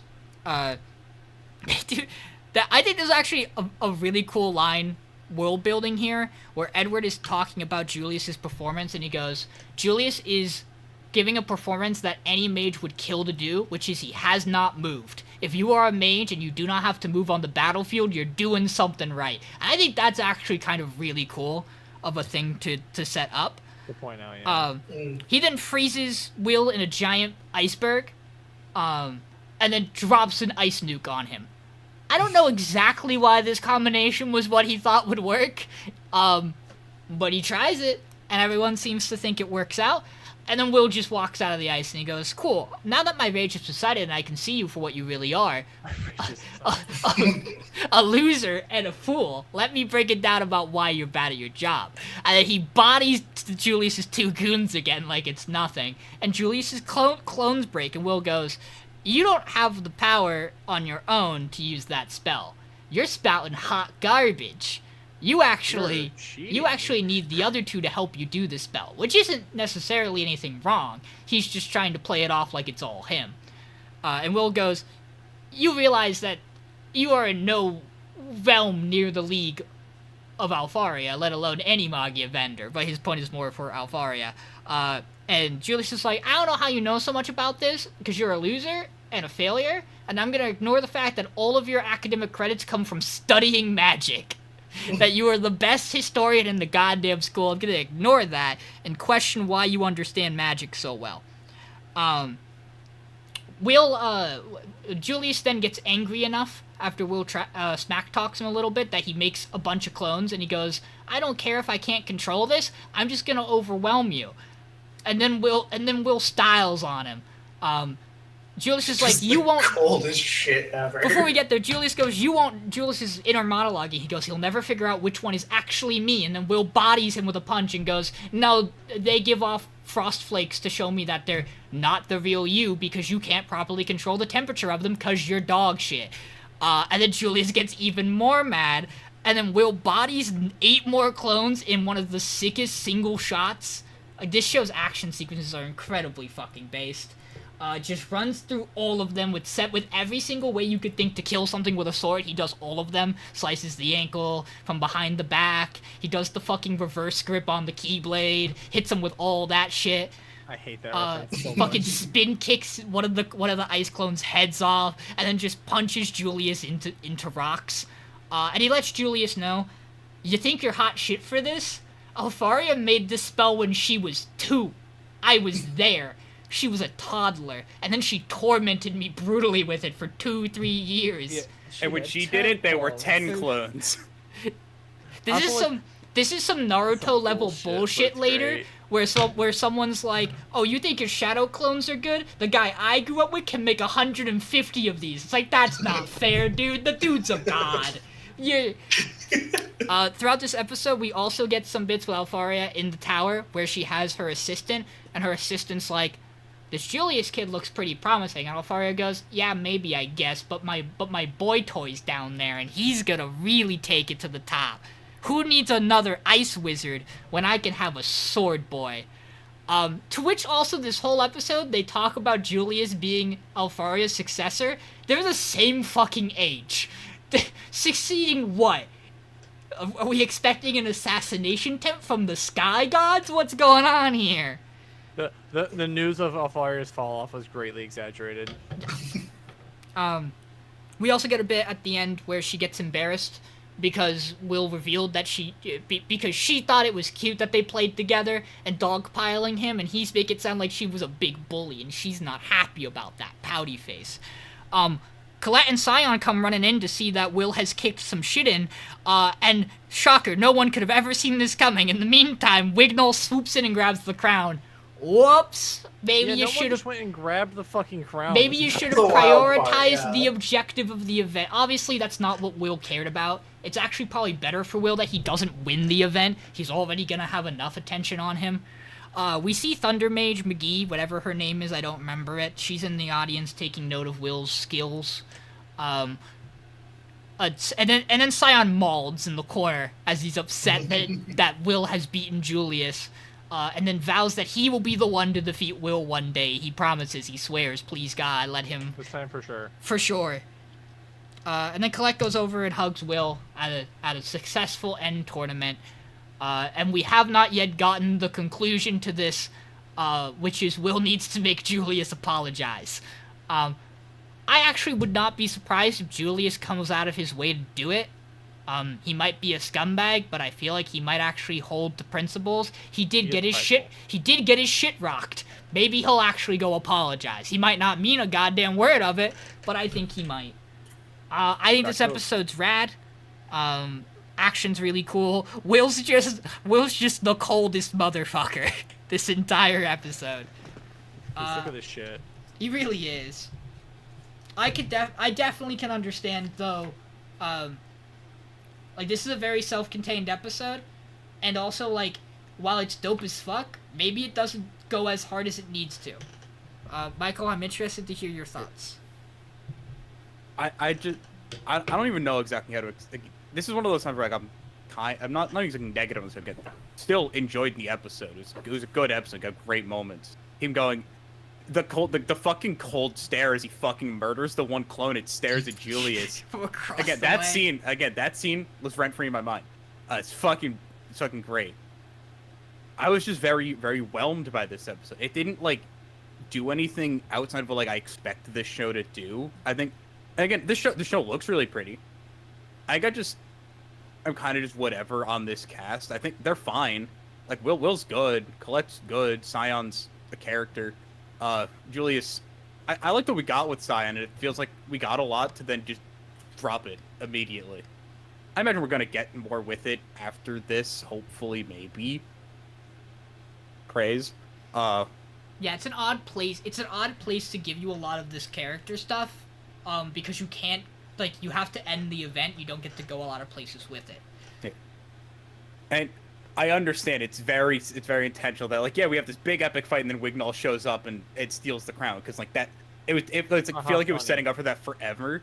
But God, that it felt so bad for that to happen. But it's also not. It's like a damn.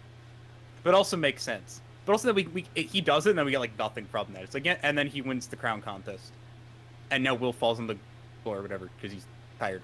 I think it's really supposed to be just you have to make sure all of these central characters have done something that is going to make them noticeable to scouts, right? So Scion had all his cool, powerful magic shit that he did in his fight with Will that caught attention.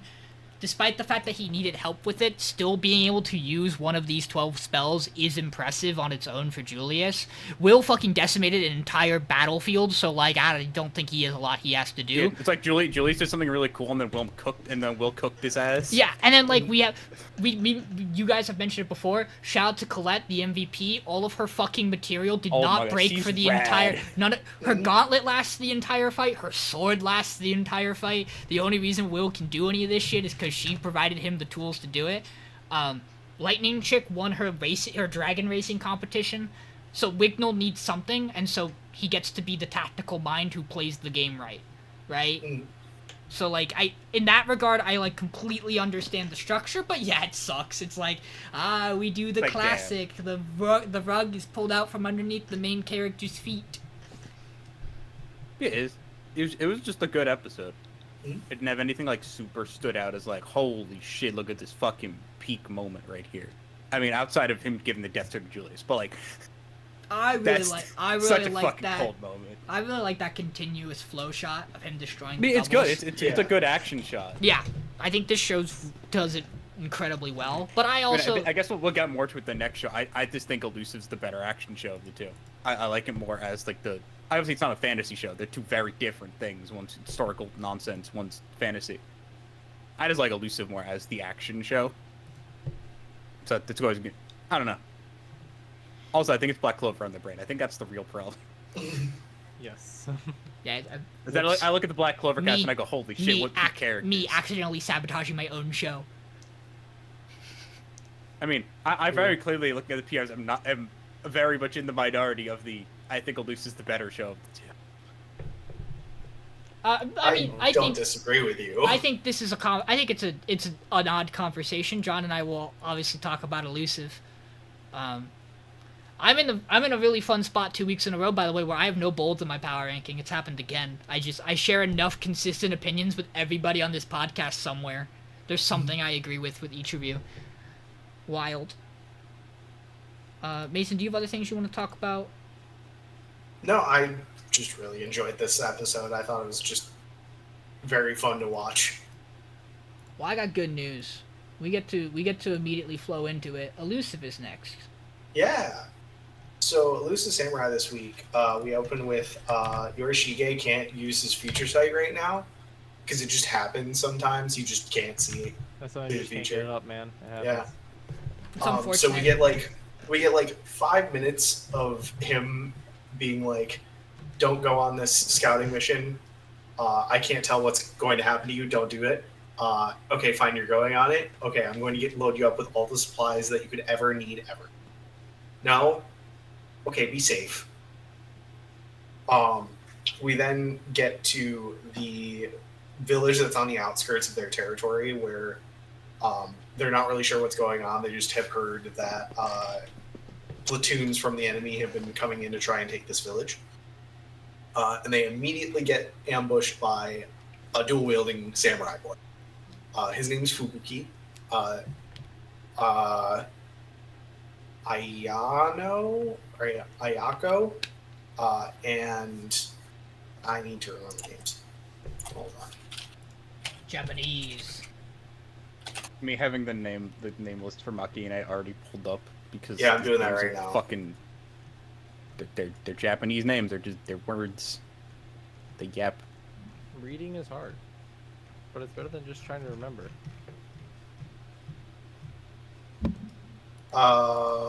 Kojiro and Ayako. Yeah, there we go. Kojiro and Ayako fight him for a bit before he notices Shizuku and goes, "Oh yeah, you fed me that one time. Sorry." These two just had a really venomous aura, and I didn't like it, so I thought they were the enemy. Fubuki has been keeping this village safe because turns out when he got there, all of the adults were killed, so it was just kids there. And he managed to fight off 3 platoons of the enemy in the time that he's been there. While this is happening, we also get introduced to the new villain of this arc, which is a man named Shokan. This thing is ants, and also Buddhism. If you just say Hakuna Matata, Buddha will Yeah, forgive if you say this like mantra, Buddha will forgive all your sins. So you can just murder, rape, and pillage however you want. Yeah, you just gotta say Hakuna Matata after it. It means Yeah. no worries for the rest of your days. Yes. I don't remember what he says. That just sounds close enough to it. Tokiyuki asks Fubuki if he'll let the Elusive Warriors fight with them. Turns out this village is like really important for the defense of their territory because if it gets taken, it accidentally becomes a 2-pronged attack on a bigger territory. And it just ends on a singer like we're gonna get into a fight probably soon with this new guy. It's definitely a setup episode for this arc, which is why it went lower on my list this week. But I still really like this show. It's just this episode for certain made me realize that if this show didn't have its comedy bits, it would be Vagabond, but somehow worse because child soldiers. So. Yeah, I'm not the biggest fan of the first chunk of the episode. I don't inherently hate the idea of him losing the foresight.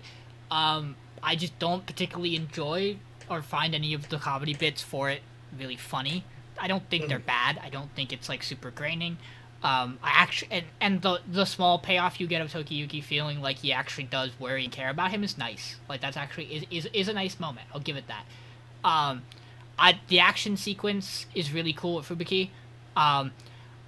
It's a shame that it seems like So in the same way that at the end of last week's episode with Gemba, with Gemba,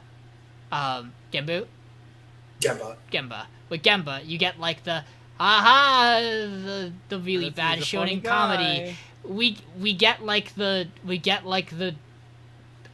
other side of Fubuki, which is I don't really care about this food bit character that he's the hungry one. I'm really hoping that I grow to like this character because I think he looks really cool. I think he seems really cool. I'm gonna give him time to cook, no pun intended. And like I really like the rest of our group so far. I'm really hoping that it isn't like, boy, we get 2 characters who I don't particularly care for their other, like the other half of their personality. It happens in shonen, so I wouldn't be surprised by it. So just like with that being, like with it being a setup episode, not caring too much about, you know, the earlier part of it, and not fully sold on the new character, it falls kind of middle of the pack. Its action's always clean. I really like it. I like it a lot. In that regard, like, it's just... Wistoria had the bigger payoff episode, because that's what it had been building to. This is setting up for its next arc. You know, next week it's how does Wistoria, you know, tie up all the stuff from this stuff and build to the end of its season.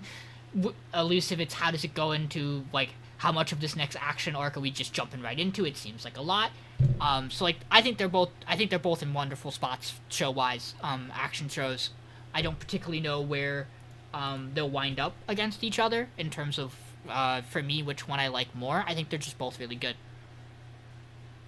It's just I think Wistoria had a better episode for me. That's all it is. Elusive definitely does some good things. I think Elusive definitely leads more on like the comedy side of things and the more playful side.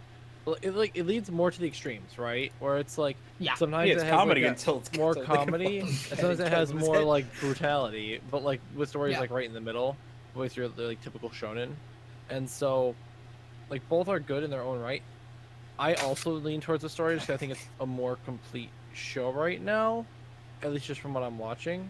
I also think that Elusive's a lot more of a much slower build-up style of show. But yes, it's gonna be a much longer show. Obviously, you know, it's the type of show that like builds into like time skips and like now we're gonna fight God and different things happening, and then eventually we fight God. No, and the devil. As opposed to the sky. That's absolutely where God. this is gonna end. It's gonna have to fighting God. Well, I mean, to be fair, maybe not this season, but like. To be fair, so does Wistoria, where the sky is eventually gonna fall, Chicken Little, and you're gonna fight God. No, that's what we're talking about with Wistoria with them fighting God. Here they're gonna fight the devil. Yeah. Here they're gonna fight the devil from the Bible. I will say about the show, I did really love the bits where it's like, he's watching them fight, and he goes, "Hey, they're fighting a lot more intense than they did with me." Yeah, this bit was good. Wait a minute, they were babying me the whole time. I really enjoyed the. I like her. Ayako. I really enjoy the Ayako one where she's like, "You're doing great, sweetie. You're doing wonderful." And then one hand on the sword. And then Gemma looks at him and goes, "How did you not fucking realize it from that dude? You're what? She was literally sliding herself backwards for you. That bit is really good." Yeah. Which doesn't impress that she can do that. Yeah. Oh, but yeah, it's great. This show's good. You also then get from that the conversation with Sua to the two of them where he's like, your lord is really good at running away. Sometimes that's not going to work. So when he doesn't do it, you have to be ready to fight adults, people who could one-tap him if he fails, and maybe demons. You know, who fucking knows what they got going on in that dude's body. Things that are definitely not human. But like, yeah. I don't look like one. Yeah. Like, I think that sequence was also really, really stellar. I like the show. This is a good show. I think, realistically, looking at my list, I think I figured out exactly why my brain did this PR, and I think it's just how much I like the casts of things. I think this group's wonderful. Fubuki's probably going to take a bit to, like, really do something. But, like, Gemba, again, I fucking adore that man. Outside of the shit from the end of last episode, we're ignoring that. He's fucking phenomenal. Again, Ayano and Tokiyuki, great. The god character, I don't remember his name. He's Yorishige. He's something. He has his moments. Yeah. The Shrine Maiden, she's great. The other guy in the group, I don't remember. I actually wish we got more of her. Yeah, I feel like she'd be great if we got more relevant to with this it. character we just met. In that, She fed him the food once. tension was stopped once he realized, oh, I recognize this person. I think the way Fubuki delivers the no matter how much I eat, I'm still cold or I never warm up. I think it's a really interesting way to do the glutton character. Mhm. Maybe again, I don't know if that means anything or he's just spouting nonsense because he's a fucking dumbass. But like, who knows? Yeah, I mean, I will say this. I fully expect, no matter what happens with this, for me to go read Elusive Samurai and to love it. Because I just think, Yeah, it, as Yeah. long, like, I think if you are taking this on, like, a huge flow, and, like, you catch up to its 190-something chat, it's gonna fucking rule. Like, I fully expect, this has all the makings to be something I'm gonna really like. It's just a matter of, how does the anime capture a 12 or 13 episode run in comparison to other stuff? Is really what we're looking at, right? Listen, Sean, it's like how much we're gonna love Apothecary Diaries and enjoy it, catching up into it until their author gets out of prison for tax evasion. Crazy. Next up, Michael. This Dork Piece is good. Oh my god, Yeah. Makeine, too many losing heroines. There's too many of them. Realistically, Keep on- not How a do they whole keep ton. on losing? No, we have a winner this episode. Do we? Yeah. She gets it's the other side of a happy We'll get ending. there. I want to say that's the name of the Yes. Yes. episode. Something like that. Yeah. So this episode essentially caps off our Lemon arc. So Lemon arc. she's gonna be the only character I call by her first name. She's Lemon. Everyone else is going to be by last names. But yeah, so this episode starts with Nukumizu and Yanami talking in the grandma's house, going, and they're like, yeah, we can't sleep because whatever. And then Yanami goes, hey, you should go on a run. Or you go on a walk. And Nukumizu goes, why the fuck would I do that? Yanami goes, so Lemon told me about this like shrine. If you go up the hill over there, you should go on a walk. And he goes, okay, fine. He goes on a walk. Wow, behold, Lemon's there. Which you have a beautiful moment of Lemon kind of doing a little running thing that leads into the two of them talking. Just kind of, Lemon needs to get some stuff out about this. She needs to vent to someone about all of this. And that's what we get out of that. And she goes, I'm going to talk to the two of them. We need to have a talk because she doesn't want it to end on this really awkward thing between the three of them. Because Ayano is her friend. Mitsuki, I think they more call him by Mitsuki. But Mhm. like, They go in Ayano, between them. the issue with these characters is that it depends on who's saying it. They swap back and forth constantly. Nukumizu calls him Ayano. Mm. Wait, is it- Nukumizu calls everyone by their last name. Yeah. Well, a lot of other characters use first names, and the issue is because he's our main character, we get a lot of last names. Yeah. But yeah, she's like, because Ayano's my friend, and Asukuma seems like a fun person. She doesn't want any bad blood between. She wants to rekindle that. She goes, so we kind of get like a cut to them going back, and Lemon and Asukuma have like a little talk. They don't really get a big talk, but it's the two of them kind of just existing, talking to each other, getting stuff out. I think, or is that whatever? Yeah. They No, don't show their talk. They just show I think that we they had, like, a have the second. talk. I think we They got like a get- second of them talking. they got on not the very train long, together. though. Yeah. And then Nukumizu is browsing light novels at the light novel store. God, I should have used this as the screenshot.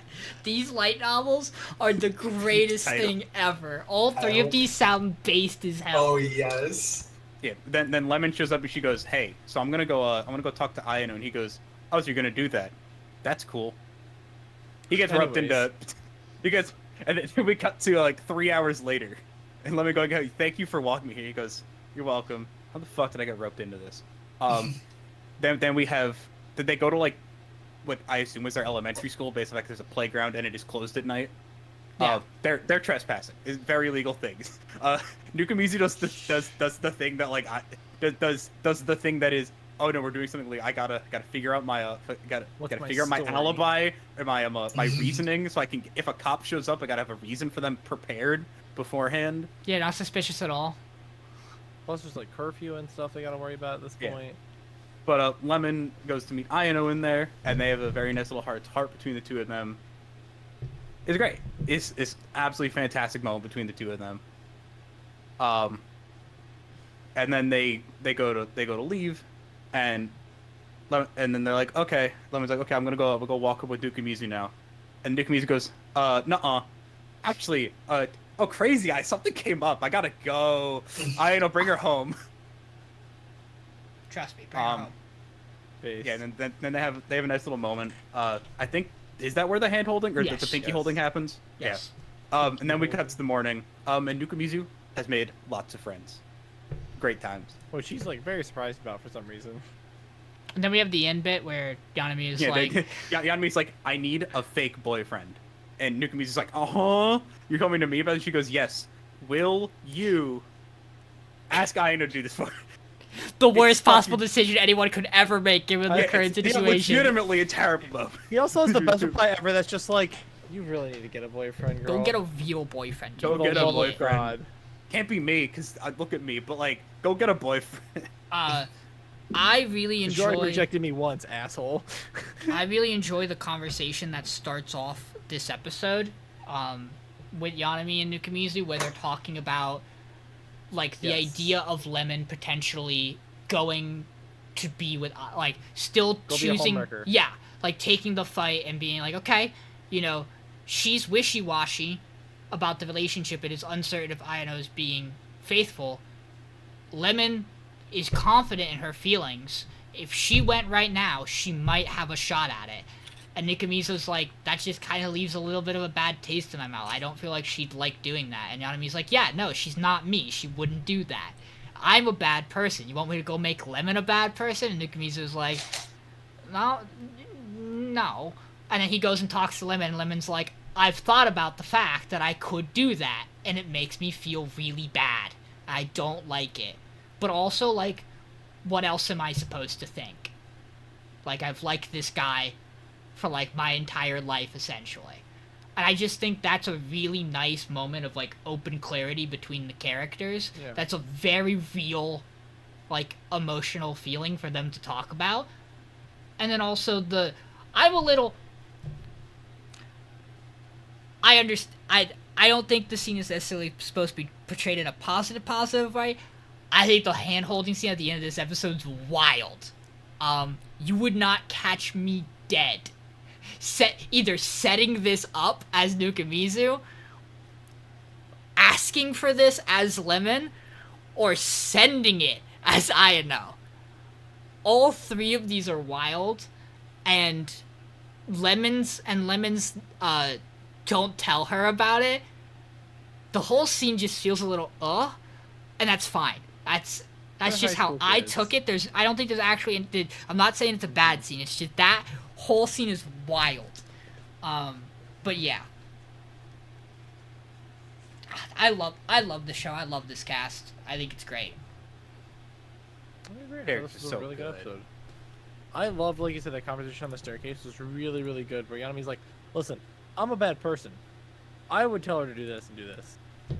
She's not a bad person, so that's why I need you to go talk to her. But also, like, the bit at the end was so fucking funny. You also have that scene where, like, they're packing up the cars, and the club president's like, well, problem solved, good job. And he's like, personal space, please leave. And you have, what's her name in the car going, sexual assault. He's like, I'm the one assaulted here. Glaring daggers at him for just existing around a female.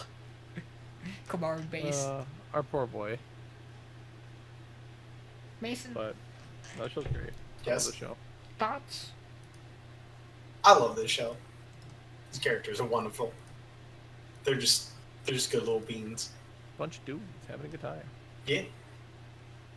Trying not to die. That's what it feels like. They're just trying to live their lives and like, just not having it. The world is just not having it. No. I don't know. I really enjoy this show. I'm excited to see what it moves on to now that the Lemon arc is done. So I don't have much to say. You guys kind of said it all You should already. relax your feelings for the Cast, globe. oh my goodness, I love Well, The show just kind of has it all. It's like good story, good romance. It's funny. The characters are great. Like it's visually beautiful. Mm-hmm. Like it kind of has just a bit of everything, which is what really makes it shine. Yeah, like I already mentioned it, but like the scene when he gets up to the shrine and he sees Lemon take off. yeah. Oh my god, that seems fucking beautiful. It's just good. It's good fiction. Good fiction. That's some good fucking One Piece. And this leads us into Pseudo Harem. So, Pseudo Harem, One more show. Pseudo Harem, time My capsule. brain blocked out Pseudo Harem from the podcast. I was like, all right, time to vote. Nope, not yet. We got time capsule. Rin discovers a time capsule. They open it like assholes. Why? That's not yours. Don't open that shit. They open it. They read a note from another Rin, a previous Rin in the acting club, talking about hoping that the boy she likes that they'll meet again one day. Perhaps they're still friends. Everyone comments about unrequited love. And the club president goes, now hear me out. What if we put it back the way it was? Because this is kind of a dick thing to do. And everybody goes, that's fair. Yeah, let's go do that. They wind up going on a shrine visit to the new year. Ren had gone to her family's. She puts some pressure on Eiji to figure out what it is he wished for. It's a nice little cute thing. And then we get back to the school for the important stuff. They're putting on a production of Snow White? Snow White? At which Eiji has been casted as our sleeping princess, but prince. A sleeping prince. Yeah. Yeah, duh. Character that's not in Snow White. Well, no, they're in Snow White. It's just the reverse. Role reverse. Yeah, he's Because white snow. They had to figure out a way that he could be acting the play in his senior year because he sucks. Yeah. At remembering So lines. they give him- We'll just actor. won't give They any give him. lines. They give him Problem one line. solved. Yeah, they give him one line because they want him to be a part of it because he's part of the club. He's a senior. And they also set him up to get kissed by Rin. Not actually because it's acting, but also actually because they're bad. What a tasty looking apple. Tasty Yum. looking apple. Yum. They have a conversation. But Nice. just a couple of things before the actual show. They're walking in the snow. It's snowing. We get an adorable fucking scene where Rin follows his footsteps and then he stops and goes, "That's not fair.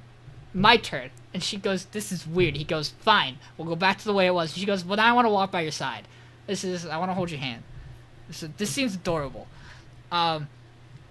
They then go to the class. They then go to Rin's classroom because she forgot something, and they do an acting scene where he pretends to be her classmate, and they run through all the traditional tropes we haven't gotten in this rom-com yet because they're not actually in the same year. And then they're walking down the stairs, and before they leave the classroom, they go, maybe we shouldn't run this bit in a place where people could just walk in and see us. That would be really awkward. And they walk down the stairs and they go, yeah, we really should probably stop running these bits with each other. I'm like, it's a little too late for this realization, gang. We're 7 episodes deep. One of you's about to walk out of school and never come back. And then we get the play itself before they go out to perform it. They have a conversation about wanting to put on another show together at some point in time, even after this. They turn the lights off for the kiss scene, and Ren maybe accidentally kisses him. To which Eiji wakes up and makes the weirdest fucking noise known to man. What the fuck? He makes Man, the sound fucking like an tail English and- drill rapper. Like, Yeah. And then we get what is my favorite part of this entire episode, where they are walking away after the play, and they walk back through the same corridor that the show opens on, and they cue the lights under the walkway as if they're doing like a stage performance, and they reenact their first scene with each other, where she asks him where the drama club is, and he pretends to be the club president. I think this scene is so fucking good. it's Wonderful. Oh my adorable. god. The two of them are just full-handed it up. They love it. They're adorable. They can't even get it through it to finish it because it's so funny to them. But it's just such a cute scene, and the fact that it's the first scene of the show just being redone at this point of the show, I really enjoy.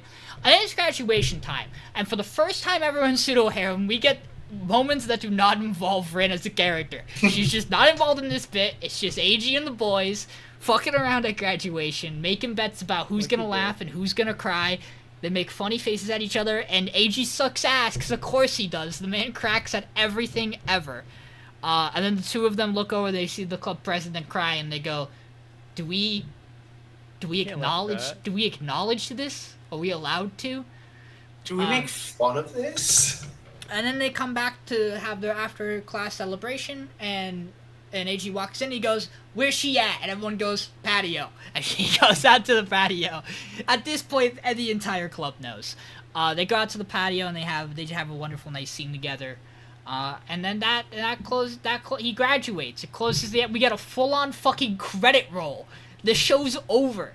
How does it have It's pulling a 5 more? Joran, but like there's actually stuff to do, I think. After. Yeah, you could continue. I am interested to see where this show goes from here. Pull the horn Mia, but instead of a second like season that fills in the blanks, there's just gonna be like 3 episodes that fills in the blanks. It's got a little bit more. They got like 5 Yeah, or like 6. 5 episodes. Yeah, 5 or 6. I am interested to see what the show does. I really liked this episode. That particular reenacting of the first scene, like, really bumped it over a couple of things this week for me. But I will be honest about it. I also would not inherently be upset or beat up if this show goes at this point. I'm really interested to see what it does wind up doing now that like where the relationship goes now that he's graduated. I think it's an interesting dynamic that I'm curious about.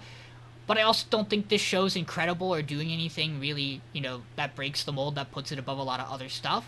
So like I'm at the point now where this show could go, and I'm not gonna be upset or beat up about it. But I like this week. Yeah, I kind of like the Snow White reversal play. I think it was a really cute idea from them to do that. The only thing I didn't like about this is like she's like, I gotta like make my position clear about this. And her friend is just like, you already like are going out. Just say you like him. Like just do it. Like at this point you've already done everything else. Like just do it. And we don't really get that scene. It's just kind of implied, right? And it really disappoints because they get really close. They get really close to saying the thing, and then they just like cut, and you're like, I guess they did it, which is it kind of leaves me like head scratching, like a little disappointed in that, and that's why it's like so low for me, especially this week, is because I feel like we really missed like the big build up confession moment, right? We just didn't get that from this show, at least yet, I guess, but that was one of the things I really just didn't like about this episode. At least personally. Fair. No, that's definitely a fair. That is something that did stand out as like that's a weird thing to not show us. Yeah, it is a wild cut. Because it's one of the things where I guess we're supposed to just. Did she say it? Did she chicken? I guess we're supposed to fill in the blank with what we think happened. Maybe we'll get an actual answer eventually. Who knows? It certainly was a weird thing to do. Flashback to it, and then just give me the confession with every different character personality of hers.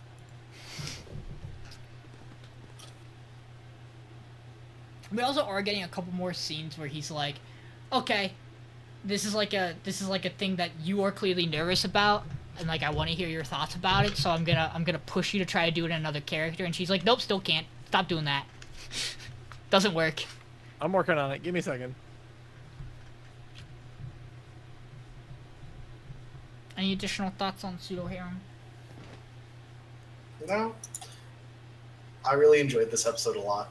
I think it was just wonderful. The bit with them reenacting the first scene is just adorable.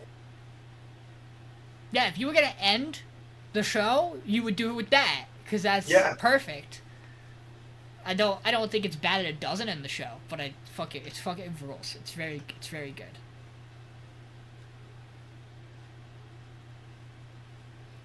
The show is like slowly moving away from like the really heavy skit comedy to like just a consistent flow of a narrative, which has been nice for the past couple of episodes.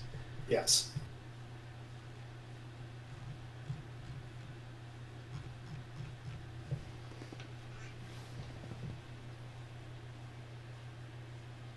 The certified podcast moment of what is Michael trying to think of a nickname as.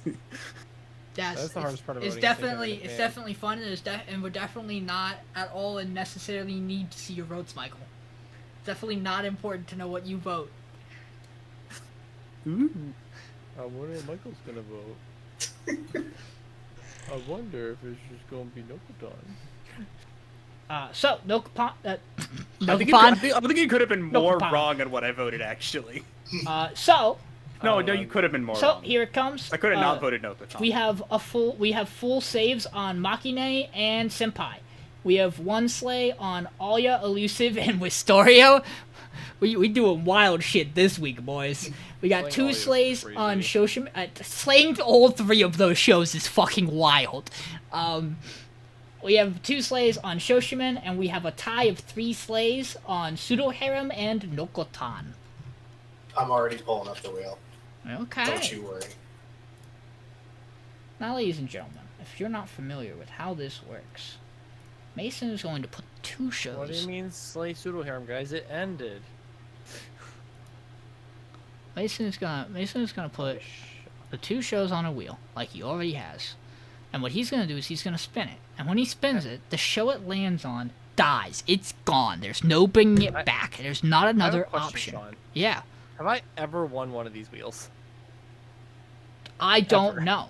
I don't think so. See, I there's think I so have many like wheels. 0 for 3 You- or 0 for 4. You might on not. the You might not have. elimination wheel. You might have never won one of these wheels, but you've never lost one of these wheels as hard as me. That's all I'm saying. Have you ever lost a wheel where 2 of your shows went? And the streak stays alive. Well, maybe if you didn't say it. I knew I was gonna get voted off. Don't question me. Hey man, fate. If I had any luck, it is bad, but that is okay. I still think you have a strong contender for top 3. I don't know. I got a vote this week. Yeah, because I have a top 3, and anything outside of the top 3 is in the warpath. That's why I said the warpath began. I knew it was Michael. As soon as All I right, fucking Dylan, saw calm down. every, as soon as I Yeah. saw every fucking vote go, I'm like, okay, Michael's on some bullshit this week. Yeah, I too miss when Dylan was on the podcast, guys. So sometimes you gotta bring back the spirit of Dylan and vote 9 shows. We Week didn't. 1. We didn't It talk. was, it was like legitimately 10 slays week 1 or Week something. 1, I think It he was slayed- Dora Hedoro and nothing. I don't. I everything. think he didn't slay JJK and Dora Hedoro. I think he Yeah, slayed like, everything got a else. slay. JJK was not the same season as Jordan, bro. Yes, you're Yeah, no, right. JJK, Yes, you're because right. JJK was with. I did not Akadama. watch Dora. Akadama. All right. You should have. It's good. But Hedoro's gonna get a yeah. season 2 eventually. Never. We swear. No. I don't believe. Map is forgotten. No, it's in the to be announced thing. Map It's has forgotten. there. I don't even think it is. No, it is. It is there. On AniList, it is in the TBA for Mappa. Crazy. With- Everything else. With the Reze arc and the JJK That's. season. But those next are one. those are both more real than Dora Hedoro season 2. But yeah. Because we have gotten trailers for the Reze movie, so yeah. So guys, for one last time, let's all Shika Shika. Nokotanoko. Shika, shika, shika. I almost shika, voted a noko, 6th noko, show. push I almost dun, put a slay at Shoshimin. That would have been really funny. Yeah, you would have no one to blame but yourself for that one. Correct. But ladies and gentlemen, antlers off.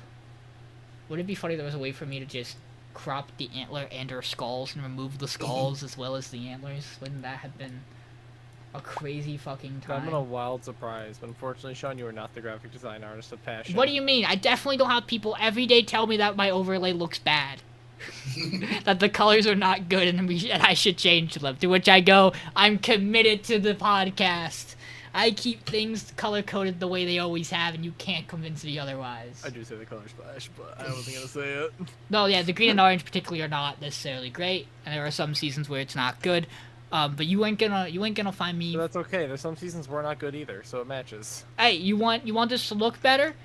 You pay a graphic designer to do it instead of me.